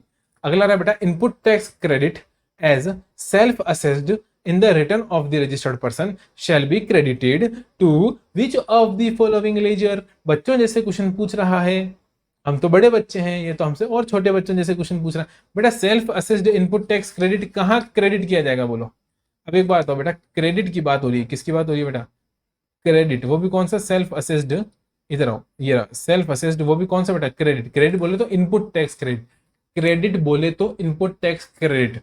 बेटा इनपुट टैक्स क्रेडिट की बात हो रही है और इनपुट टैक्स क्रेडिट को क्रेडिट करने की बात हो रही है। क्या हो रही है बेटा, इनपुट टैक्स क्रेडिट को क्रेडिट करने की बात हो रही है। बेटा इनपुट टैक्स क्रेडिट अपने इनपुट टैक्स क्रेडिट लेजर में, कहां पर बेटा, क्रेडिट लेजर में ही तो क्रेडिट होगी, और कहां होगी, यानी सबसेक्शन 2 बेटा, 49 का सबसेक्शन 2, आंसर इज बी। अगला आ रहा है बेटा आपके पास में, which of the following items are debited debited debited from, debited from बोलो, अरे डेबिटेड फ्रॉम क्रेडिट लेजर। बेटा क्रेडिट लेजर में से इनमें से कौन सा आइटम डेबिट किया जाता है, आउटपुट टैक्स, इंटरेस्ट, पेनल्टी या ऑल ऑफ द अबव। बेटा इंटरेस्ट पेनल्टी हमेशा आपको कहां से देनी पड़ती है, बोलो, कैश लेजर से। इसके लिए आप क्रेडिट का इस्तेमाल नहीं कर सकते। बेटा आप अच्छे से अगर पढ़ोगे ना, अच्छे से section number 49 sub section number 4, क्या बोला मैंने, सेक्शन 49 सब सेक्शन 4 आप पढ़ोगे बेटा, वहां साफ साफ लिखा हुआ है आउटपुट टैक्स, वहां साफ साफ शब्दों में लिखा हुआ बेटा आउटपुट टैक्स। और आउटपुट टैक्स बेटा 282 में बताया हुआ है कि आउटपुट टैक्स क्या होता है। आउटपुट टैक्स होता है बेटा हर वो कोई टैक्स जो पे करना है other than RCM, other than RCM. यानी बेटा आरसीएम के लिए भी आप क्रेडिट का इस्तेमाल नहीं कर सकते, ये ध्यान रखना, कान खोलकर सुन लो। आउटपुट टैक्स में आरसीएम वाला टैक्स नहीं आता और आरसीएम वाले टैक्स के लिए क्रेडिट का इस्तेमाल नहीं किया जा सकता। यानी बेटा आरसीएम वाले टैक्स को पे करने के लिए आपको कैश लेजर का ही इस्तेमाल करना पड़ेगा। हालांकि उसका क्रेडिट आपको मिल जाएगा लेकिन क्रेडिट का इस्तेमाल नहीं कर सकते उसके पेमेंट के लिए, उसके एडजस्टमेंट के लिए। अगला क्वेश्चन आ रहा है बेटा 64, क्या बोल रहा है? Balance in electronic credit ledger under SGST can be used against which liability. बेटा एसजीएसटी का पेमेंट करने के लिए आप किसका इस्तेमाल कर सकते हो? बोलो, ये एसजीएसटी का क्रेडिट पड़ा है। अब एसजीएसटी के क्रेडिट को मैं कौन सी लायबिलिटी से, मतलब किसके सेट ऑफ के लिए एसजीएसटी का इस्तेमाल किया जा सकता है? सारे बच्चे बोल रहे हैं सर 49 का 5, read with rule 88A, read with rule. मेरे सारे बच्चे बहुत होशियार हैं साहब, आपको तो मतलब ऐसे निकल निकल के अंदर से आना चाहिए, इतनी बार रिवाइज करा दिया। 88A 49.5 read with 88A। SGST का इस्तेमाल बेटा सिर्फ और सिर्फ एसजीएसटी के लिए या फिर आईजीएसटी के लिए किया जाता है। ममता बनर्जी मोदी जी को पैसे नहीं देगी, 36 का आंकड़ा है दोनों का। एक स्टेट दूसरी स्टेट को कभी सेट ऑफ नहीं करने देगा। सीजीएसटी का बेटा कभी भी एसजीएसटी से और एसजीएसटी का सीजीएसटी से सेट ऑफ नहीं हो सकता साहब। ये है अपोजिट पोल्स, अपोजिट पोल्स या सेम पोल्स। बोलो अपोजिट पोल होगा तो क्या बेटा? दूर भागने वाली चीज है। These are not same poles, पास में नहीं आएंगे, ये अपोजिट जाएंगे। क्या जाएंगे? एक दूसरे से अपोजिट, दूर भागेंगे सब। ठीक है साहब? हाँ सब याद करा दिया आपने। यानी एसजीएसटी बेटा एसजीएसटी और आईजीएसटी दोनों के लिए इस्तेमाल किया जा सकता है। इंटीग्रेटेड के लिए कर लो, मना नहीं है, लेकिन मोदी जी नहीं साहब। सेंट्रल गवर्नमेंट के साथ स्टेट गवर्नमेंट यानी ममता बनर्जी का कभी भी मोदी जी के साथ बेटा रिश्ता हो ही नहीं सकता, हो ही नहीं सकता। दोनों के बीच में प्रेम हो ही नहीं सकता साहब, दोनों मिलकर काम कर ही नहीं सकते। यानी कभी भी दोनों एक दूसरे को क्रेडिट सेट ऑफ नहीं करने देंगे, नहीं करने देंगे, नहीं करने देंगे। यानी एसजीएसटी या तो एसजीएसटी करा लो या फिर इंटीग्रेटेड करा लो, सब सेंट्रल तो नहीं करने देंगे। हाँ क्या ना? हाँ, तो बी ऑप्शन बेटा करेक्ट ऑप्शन हो जाता है। Which input tax credit can be, बेटा मैं अगले क्वेश्चन पर आ गया, क्वेश्चन नंबर 65 पर है ना। थोड़ी सी स्पीड तो मेंटेन करनी ही पड़ेगी। क्या बोला मैंने? Which input tax credit cannot be claimed against which output tax liability. मतलब ये कि कौन से क्रेडिट का कौन सी लायबिलिटी के लिए इस्तेमाल नहीं किया जा सकता। कौन सी क्रेडिट का कौन सी लायबिलिटी के लिए? बेटा अभी अभी ऊपर ही समझा कर आया हूं, देखो ऊपर ही समझा कर आया हूं बेटा। सीजीएसटी का एसजीएसटी के लिए इस्तेमाल नहीं हो सकता, आईजीएसटी का एसजीएसटी के लिए हो सकता है, सीजीएसटी का आईजीएसटी के लिए हो सकता है, एसजीएसटी का भी आईजीएसटी के लिए हो सकता है, लेकिन सीजीएसटी का एसजीएसटी के लिए नहीं होगा। ममता बनर्जी मोदी जी से दोस्ती नहीं करेगी। अगला आ रहा है बेटा आपके लिए question number 66, interest is payable on. बेटा ये इंटरेस्ट की बातें चालू कर दी इन्होंने, मजा आ गया। देखो इसको कहते हैं बेटा कहां से कहां जंप कर रहा है, दिमाग चल रहा है, दिमाग सो नहीं रहा है। ये आ गया सेक्शन नंबर कौन सा? अरे बोलो, कहीं सोना नहीं है, सारे बच्चे इधर आओ। जो भी बच्चा नहीं सुनेगा साहब उसको पाप लगेगा। इधर आओ, section number 50, section number 50 interest का सेक्शन है। और बेटा यहां पर दे रखा है belated payment of tax, undue excess claim of input tax credit, undue excess reduction in output tax liability. बेटा ये दोनों बातें किससे डील होती है? बोलो, सब सेक्शन नंबर 3 से डील होती है। और बेटा ये वाली बात सब सेक्शन नंबर 1 से डील होती है। बेटा यहाँ पर रेट लगता है कितने का? 18% का, लेकिन यहाँ पर रेट लगता है इंटरेस्ट का 24% का। आंसर है बेटा all of the above. Revise करा दिया मैंने सबसेक्शन नंबर 1 और सबसेक्शन नंबर 3। क्या बोला मैंने बेटा? इंटरेस्ट अगर बोनाफाइड केस है, नॉर्मल केस है बेटा, टैक्स को देने में देरी हो गई, 20 तारीख को देना था, 30 तारीख को दिया, 10 दिन का ब्याज लगेगा 18% से, जितना भी टैक्स बनता था उसके ऊपर। लेकिन मालाफाइड है साहब, चोरी कर रखी है, इनपुट टैक्स क्रेडिट बेटा आपने ज्यादा क्लेम कर रखा है जबकि आपका बनता ही नहीं है। अपनी आउटपुट लायबिलिटी को जबरदस्ती कम करने की कोशिश की गई है साहब, पाप किया है पाप, तो पाप का पैसा पाप में ही लगेगा। 24% का टैक्स लगेगा मेरे भाइयों बहनों। अगले क्वेश्चन पे आ जाओगे तो मजा आ जाएगा। क्वेश्चन नंबर 67, क्या बोला मैंने? मजा आ रहा है? मजा आ रहा है दोस्त? पॉज करके कमेंट कर दो बस, और कुछ नहीं चाहिए मेरे को। 67, question number 67, which of the following liability can not be. अरे यार बोर कर रहा है मेरे को बहुत ज्यादा, मेरे को नहीं करना। कौन सी लायबिलिटी को कहां से सेट ऑफ कर सकते हो? क्या एमसीक्यू बना रखे? अब कह रहा है बेटा सीजीएसटी के अगेंस्ट किसको सेट ऑफ नहीं कर सकते। अब ये कह रहा है देखो कौन सी लायबिलिटी को सीजीएसटी के क्रेडिट से, मतलब उल्टा करके बेवकूफ बना रहा है। पहले बोल रहा था कौन सी क्रेडिट का कहां इस्तेमाल नहीं कर सकते, अब कह रहा है कौन सी लायबिलिटी के लिए कौन से क्रेडिट का इस्तेमाल नहीं कर सकते। अरे ये कौन सी बात हुई? सीजीएसटी के लिए बेटा किसका इस्तेमाल नहीं हो सकता? बोलो, कभी भी ध्यान रखना, ममता बनर्जी पैसे नहीं देगी साहब, एसजीएसटी और यूटीजीएसटी के लिए इस्तेमाल नहीं हो सकता। क्वेश्चन नंबर 68 मेरे भाई, विच of the following shall be discharged first while discharging liability of a taxable person. बेटा टैक्सेबल पर्सन की लायबिलिटी को डिस्चार्ज करते वक्त कौन सी चीज को पहले डिस्चार्ज किया जाएगा? ऑप्शन नंबर ए बेटा पुराने टैक्सेस को, करंट टैक्सेस को, या 73 और 74 में जो प्रोसीडिंग्स हुई है वहां जो डिमांड रेज हुई है बेटा उसको, ये आया है आपके पास बेटा सेक्शन नंबर 49 सबसेक्शन नंबर 8 से। कहां से आया है? सेक्शन नंबर 49 सबसेक्शन नंबर 8, और बेटा वहां पर सीक्वेंस दे रखा है, और उस सीक्वेंस में सबसे पहले यही आता है बेटा, प्रीवियस टैक्स पीरियड। यानी बेटा पहले पुराना हिसाब किताब चुकता कर, फिर आज की बात कर, और फिर जो आज नहीं दिया उसकी कल बात करेंगे। यानी सबसे पहले पुराना हिसाब चुकता कर। अपन नहीं बोलते क्या, कोई गुंडा उंडा होता है कैसे बोलता है बेटा, वो ऐसे ही बोलते हैं, जो बड़े बड़े गुंडे होते हैं ना वैसे बोलते हैं, पहले तेरा पुराना हिसाब चुकता करेंगे, फिर आज का हिसाब चुकता करेंगे, और फिर आज जो गलती कर रहा है तू उसका हिसाब कल चुकता करेंगे। यानी कभी तो फ्यूचर में मिलेगा। तो 73 74 बाद में, सबसे पहले पुराना हिसाब, फिर करंट पीरियड का हिसाब, और फिर करंट पीरियड में जो गलतियां कर रहा है 73 74 में क्या होती है, गलतियों का बेटा हिसाब चुकता होता है ना, तो वहां की जो डिमांड है वो फ्यूचर में तेरे को देनी पड़ेगी थर्ड नंबर पे। बोलो समझ आया कि नहीं आया? समझ आया। अगला क्वेश्चन आ रहा है बेटा, interest is calculated on the on interest is calculated on, interest किस पर कैलकुलेट किया जाता है? From the day following the day on which tax becomes payable. ये लो बेटा, एक ही क्वेश्चन छूट रहा था वो भी आ गया, एक ही सब सेक्शन छूट रहा था वो भी आ गया। सेक्शन नंबर 50 का सब सेक्शन नंबर 2। देखो ऊपर अपन ने 1 और 3 तो कर ही लिया था, इधर आओ, ये रहा सब सेक्शन नंबर 50 का सब सेक्शन नंबर 1, सॉरी क्या बोला मैंने, सॉरी सेक्शन 50 का सब सेक्शन नंबर 1, सेक्शन 50 का सब सेक्शन नंबर 1, और बेटा सेक्शन 50 का सब सेक्शन 3। ये 1 और 3 तो डिस्कस कर ही लिया। 2 में दे रखा बेटा पीरियड, किस पीरियड के लिए इंटरेस्ट लगेगा। तो बेटा एक बात हो, मेरे को टैक्स पे करना था 20 तारीख को, आज पहली तारीख है, नहीं बेटा आज 20 तारीख है, तो बेटा 20 तारीख को मेरे को टैक्स पे करना था, मैंने नहीं करा, मैंने 30 तारीख को टैक्स पे करा, 30 तारीख को 30 को, तो बेटा आप जानते हो 21वें दिन से लगेगा ना, क्योंकि 20 तारीख तक की शाम रात तो गवर्नमेंट ने आपको दे रखी है कि साहब 20 तारीख तक मतलब रात के 12 बजे तक टैक्स का पेमेंट कर देना। यानी 21वीं डेट से, फॉलोइंग डे से till the date of payment तक का ब्याज लग कर चलेगा। ये है सबसेक्शन नंबर 2 किसका, 50 का। ये रहा बेटा, ये क्वेश्चन आ गया, इंटरेस्ट कैलकुलेट होगा कब से बेटा, from the day following the day on which tax becomes due to be paid, from the last day. नहीं लास्ट डे से नहीं साहब, ये गलत है, नो पीरियड इज स्पेसिफाइड, ये भी गलत है, नन ऑफ द अबव, ये भी गलत है। Option A is the correct option बेटा। कब से चालू होगा? डे फॉलोइंग द डे, मतलब अगले दिन से, 21 तारीख से बेटा। 20 तारीख को जो फॉलो करने वाला दिन है, 20 तारीख को फॉलो करने वाला दिन है 21, 21वां दिन, हाँ कि ना? हाँ सर।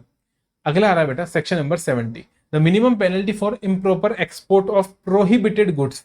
बेटा काट दो इस क्वेश्चन को, ये आपके आउट ऑफ सिलेबस क्वेश्चन है बेटा, पेनल्टी चैप्टर आपके कस्टम में नहीं है। ओके, अगला क्वेश्चन आ रहा है, who is required to furnish details of, who is, कौन, किसको रिक्वायरमेंट है आउटवर्ड डिटेल फर्निश करने की जीएसटीआर 1 में। यानी जीएसटीआर 1 में बेटा अपनी आउटवर्ड डिटेल कौन फर्निश करेगा, बताओ मुझे। जीएसटीआर 1 में अपनी आउटवर्ड डिटेल कौन फर्निश करेगा? देखो मजा आ रहा है कि नहीं आ रहा है? सेक्शन नंबर 39 आ गया, सेक्शन 39 सब सेक्शन 1 आ गया बेटा। वहां पर लिखा हुआ है कि person paying tax under composition scheme. बेटा कंपोजिशन स्कीम वाले अंकल दो चीजें भरते हैं, एक तो सीएमपी 08 भरते हैं बेटा टैक्स देने के लिए क्वार्टरली बेसिस पर, और जीएसटीआर 4 भरते हैं बेटा एनुअल बेसिस पर। इनको जीएसटीआर 1 भरने की जरूरत नहीं होती बेटा, हाँ के ना? हाँ साहब। ओके, मतलब ये कह रहा ना who is required to furnish, तो ये तो गलत हो गया, इनको तो भरने की जरूरत ही नहीं है। नॉन रेजिडेंट टैक्सेबल पर्सन, क्या बोला? नॉन रेजिडेंट टैक्सेबल पर्सन, बेटा इसको भी भरने की जरूरत नहीं है। एनआरटीपी वाले अंकल भी नहीं भरेंगे, क्योंकि बेटा इनके लिए होता है जीएसटीआर 5। बोलो इनके लिए क्या होता है?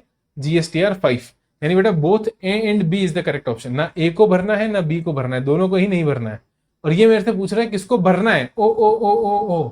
देखो ऐसी गलती एग्जाम में मत करना, ये मैंने आपको करके दिखाई, ये गलती मैंने आपको गलती करके दिखाई, ऐसी गलती आप एग्जाम में मत करना। उसने मेरे से उल्टा सवाल पूछा है, उसने पूछा भाई साहब फर्निश किसको करना होता है, इनमें से किसको फर्निश करना है? भाई साहब इनमें से किसी को फर्निश नहीं करना, ना कंपोजिशन वाले को करना है ना नॉन रेजिडेंट टैक्सेबल वाले को करना है। बेटा दोनों को ही फर्निश अगर नहीं करना है, क्या बोला मैंने? दोनों को ही फर्निश नहीं करना है, तो आंसर हो जाएगा नन ऑफ द अबव। क्योंकि ये मेरे से पूछ रहा है किसको फर्निश करना है, तो किसी को भी नहीं करना साहब, नन ऑफ द अबव। इनमें से किसी को भी फर्निश नहीं करना, नन ऑफ द अबव, हाँ कि ना? हाँ सर, मजा आया, मजा आया साहब। अगला क्वेश्चन देखें, अगला क्वेश्चन देखो, what does N stands for in HSN. मैं उधर भी देख के पढ़ सकता हूँ, इसलिए मैं सोचना साहब आप उधर क्यों देखते हो बेटा, उधर भी लिखा हुआ आता है, उधर हमारी स्क्रीन लगी हुई है ना सर, काय की स्क्रीन है। अब वो फालतू की बातें बाद में बताऊंगा, काय की स्क्रीन है काय की नहीं है। What does N stands for HSN. HSN में एन का मतलब होता है बेटा नॉमन कल्चर, बच्चों जैसी बातें पूछ रहा है, आ गया हो। विच फॉर्म इज अरे अरे अरे अरे, समझ में तो आया, बच्चों जैसी बात थी लेकिन समझ में आया कि नहीं आया? एचएसएन बेटा हार्मोनाइज्ड सिस्टम ऑफ नॉमेनक्लेचर। क्या बोला? Harmonised system of nomenclature. तो उसमें एच का मतलब हार्मोनाइज्ड है, एस का मतलब सिस्टम है, एन का मतलब बेटा नॉमेनक्लेचर। नॉमेनक्लेचर मतलब एक तरीका, शब्दों को जमाने का सीरीज में एक तरीका बेटा, एक nomenclature. Okay sir. Which form is furnished for submission of details of 37? बेटा 37 की डिटेल्स फर्निश करने के लिए जीएसटीआर 1 होता है। देखो ऊपर कैसे पूछा था अपन ने कि जीएसटीआर 1 किसको फाइल करना होता है, और उसी का उल्टा क्वेश्चन बना के क्या पूछ लिया कि सेक्शन 37 में क्या फाइल करना होता है। अरे 37 में 1 फाइल करना होता है, जीएसटीआर 1। अब पूछ रहा बेटा what is the due date for submission of GSTR 1? बेटा ये देखो फिर से क्वेश्चन जो है वो थोड़ा सा अज्यूमिंग मतलब अजम्पशन बेस्ड है बेटा। मैं हमेशा बोलता हूँ अजम्पशन बेस्ड क्वेश्चन नहीं आना चाहिए एग्जाम के अंदर बेटा। एग्जाम के अंदर हमेशा परफेक्ट क्वेश्चन आना चाहिए। ये यहाँ पर बेटा अजम्पशन बेस्ड है, क्योंकि मैं यहाँ पर 10 तारीख बोल तो दूंगा, मैं 10 तारीख बोल तो दूंगा। सब कहाँ लिखी हुई है बेटा? सेक्शन 39 में लिखी हुई है, कोई दिक्कत की बात नहीं है, सेक्शन 39 में लिखी हुई है। और अमेंडमेंट आने के बाद तो ये भी हटा दी साहब, अमेंडमेंट आने के बाद तो ये भी हटा दी। इसलिए हटा दी क्योंकि मैंने बोला ना नोटिफिकेशन के थ्रू चेंज किया जा सकता है डेट को। तो बेटा कोई जरूरी नहीं है 10 दिनों, मतलब अगले महीने की 10 तारीख को कोई जरूरी नहीं है, ये डेट एक्सटेंड भी हो सकती है। इसलिए आप ये नहीं कह सकते साहब, डेट कभी भी मेंशन नहीं कर सकते। फॉर्म जीएसटीआर 2 बेटा इसको काट दो।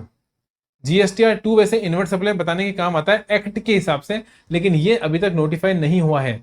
2 फॉर्म अभी फाइल नहीं किया जाता, ये फॉर्म अभी तक नोटिफाई नहीं हुआ है। आगे चलें, आगे चलो बेटा। फिर से 2 के ऊपर ही क्वेश्चन है, देखो मैं फिर कह रहा हूँ इसको काट दिया जाए तो ज्यादा अच्छा है। वैसे इसका आंसर बी है, क्योंकि जीएसटीआर 1 भरते हैं ना बेटा, वो 10 तारीख तक भरते हैं।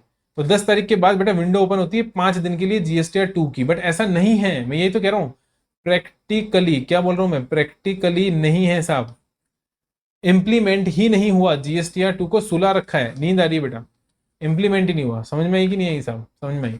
अदरवाइज ऑप्शन एक्ट के हिसाब से, कानून के हिसाब से बात करोगे तो बेटा आपका ऑप्शन बी करेक्ट ऑप्शन है। लेकिन मैंने क्या बोला, कानून वही इंपॉर्टेंट है जो इंप्लीमेंट हो रखा है। जो कानून बेटा सो रहा है, जिस कानून को लागू ही नहीं किया, वो किस काम का? फिर से बात आ रही है बेटा जीएसटीआर 3 की। मैं फिर कहूंगा जीएसटीआर 3 नहीं है साहब, नहीं है। ठीक है, तो आप 20 तारीख बोलोगे, लेकिन 20 तारीख नहीं लगेगी, क्योंकि उसकी जगह जीएसटीआर 3B अपन फाइल कर चलते हैं। Which of the following are not required to file the annual return? बेटा एनुअल रिटर्न किसको फाइल नहीं करना होता, पहले बताओ। एनुअल रिटर्न कौन से सेक्शन में आता है बेटा? सेक्शन 44। सेक्शन 44 में एनुअल रिटर्न आता है, और वहां पर बोला आईएसडी को फाइल नहीं करना, और कैजुअल टैक्सेबल पर्सन को तो करना है बेटा। अब ये अमेंडमेंट है बेटा, अमेंडमेंट है, और अमेंडमेंट के बाद इस क्वेश्चन को सही नहीं करा, तो ये क्वेश्चन भी गलत है। This question is also wrong. इसमें देखो क्या दे रखा है, नॉन रेजिडेंट टैक्सेबल पर्सन और ऑल ऑफ दी अबव।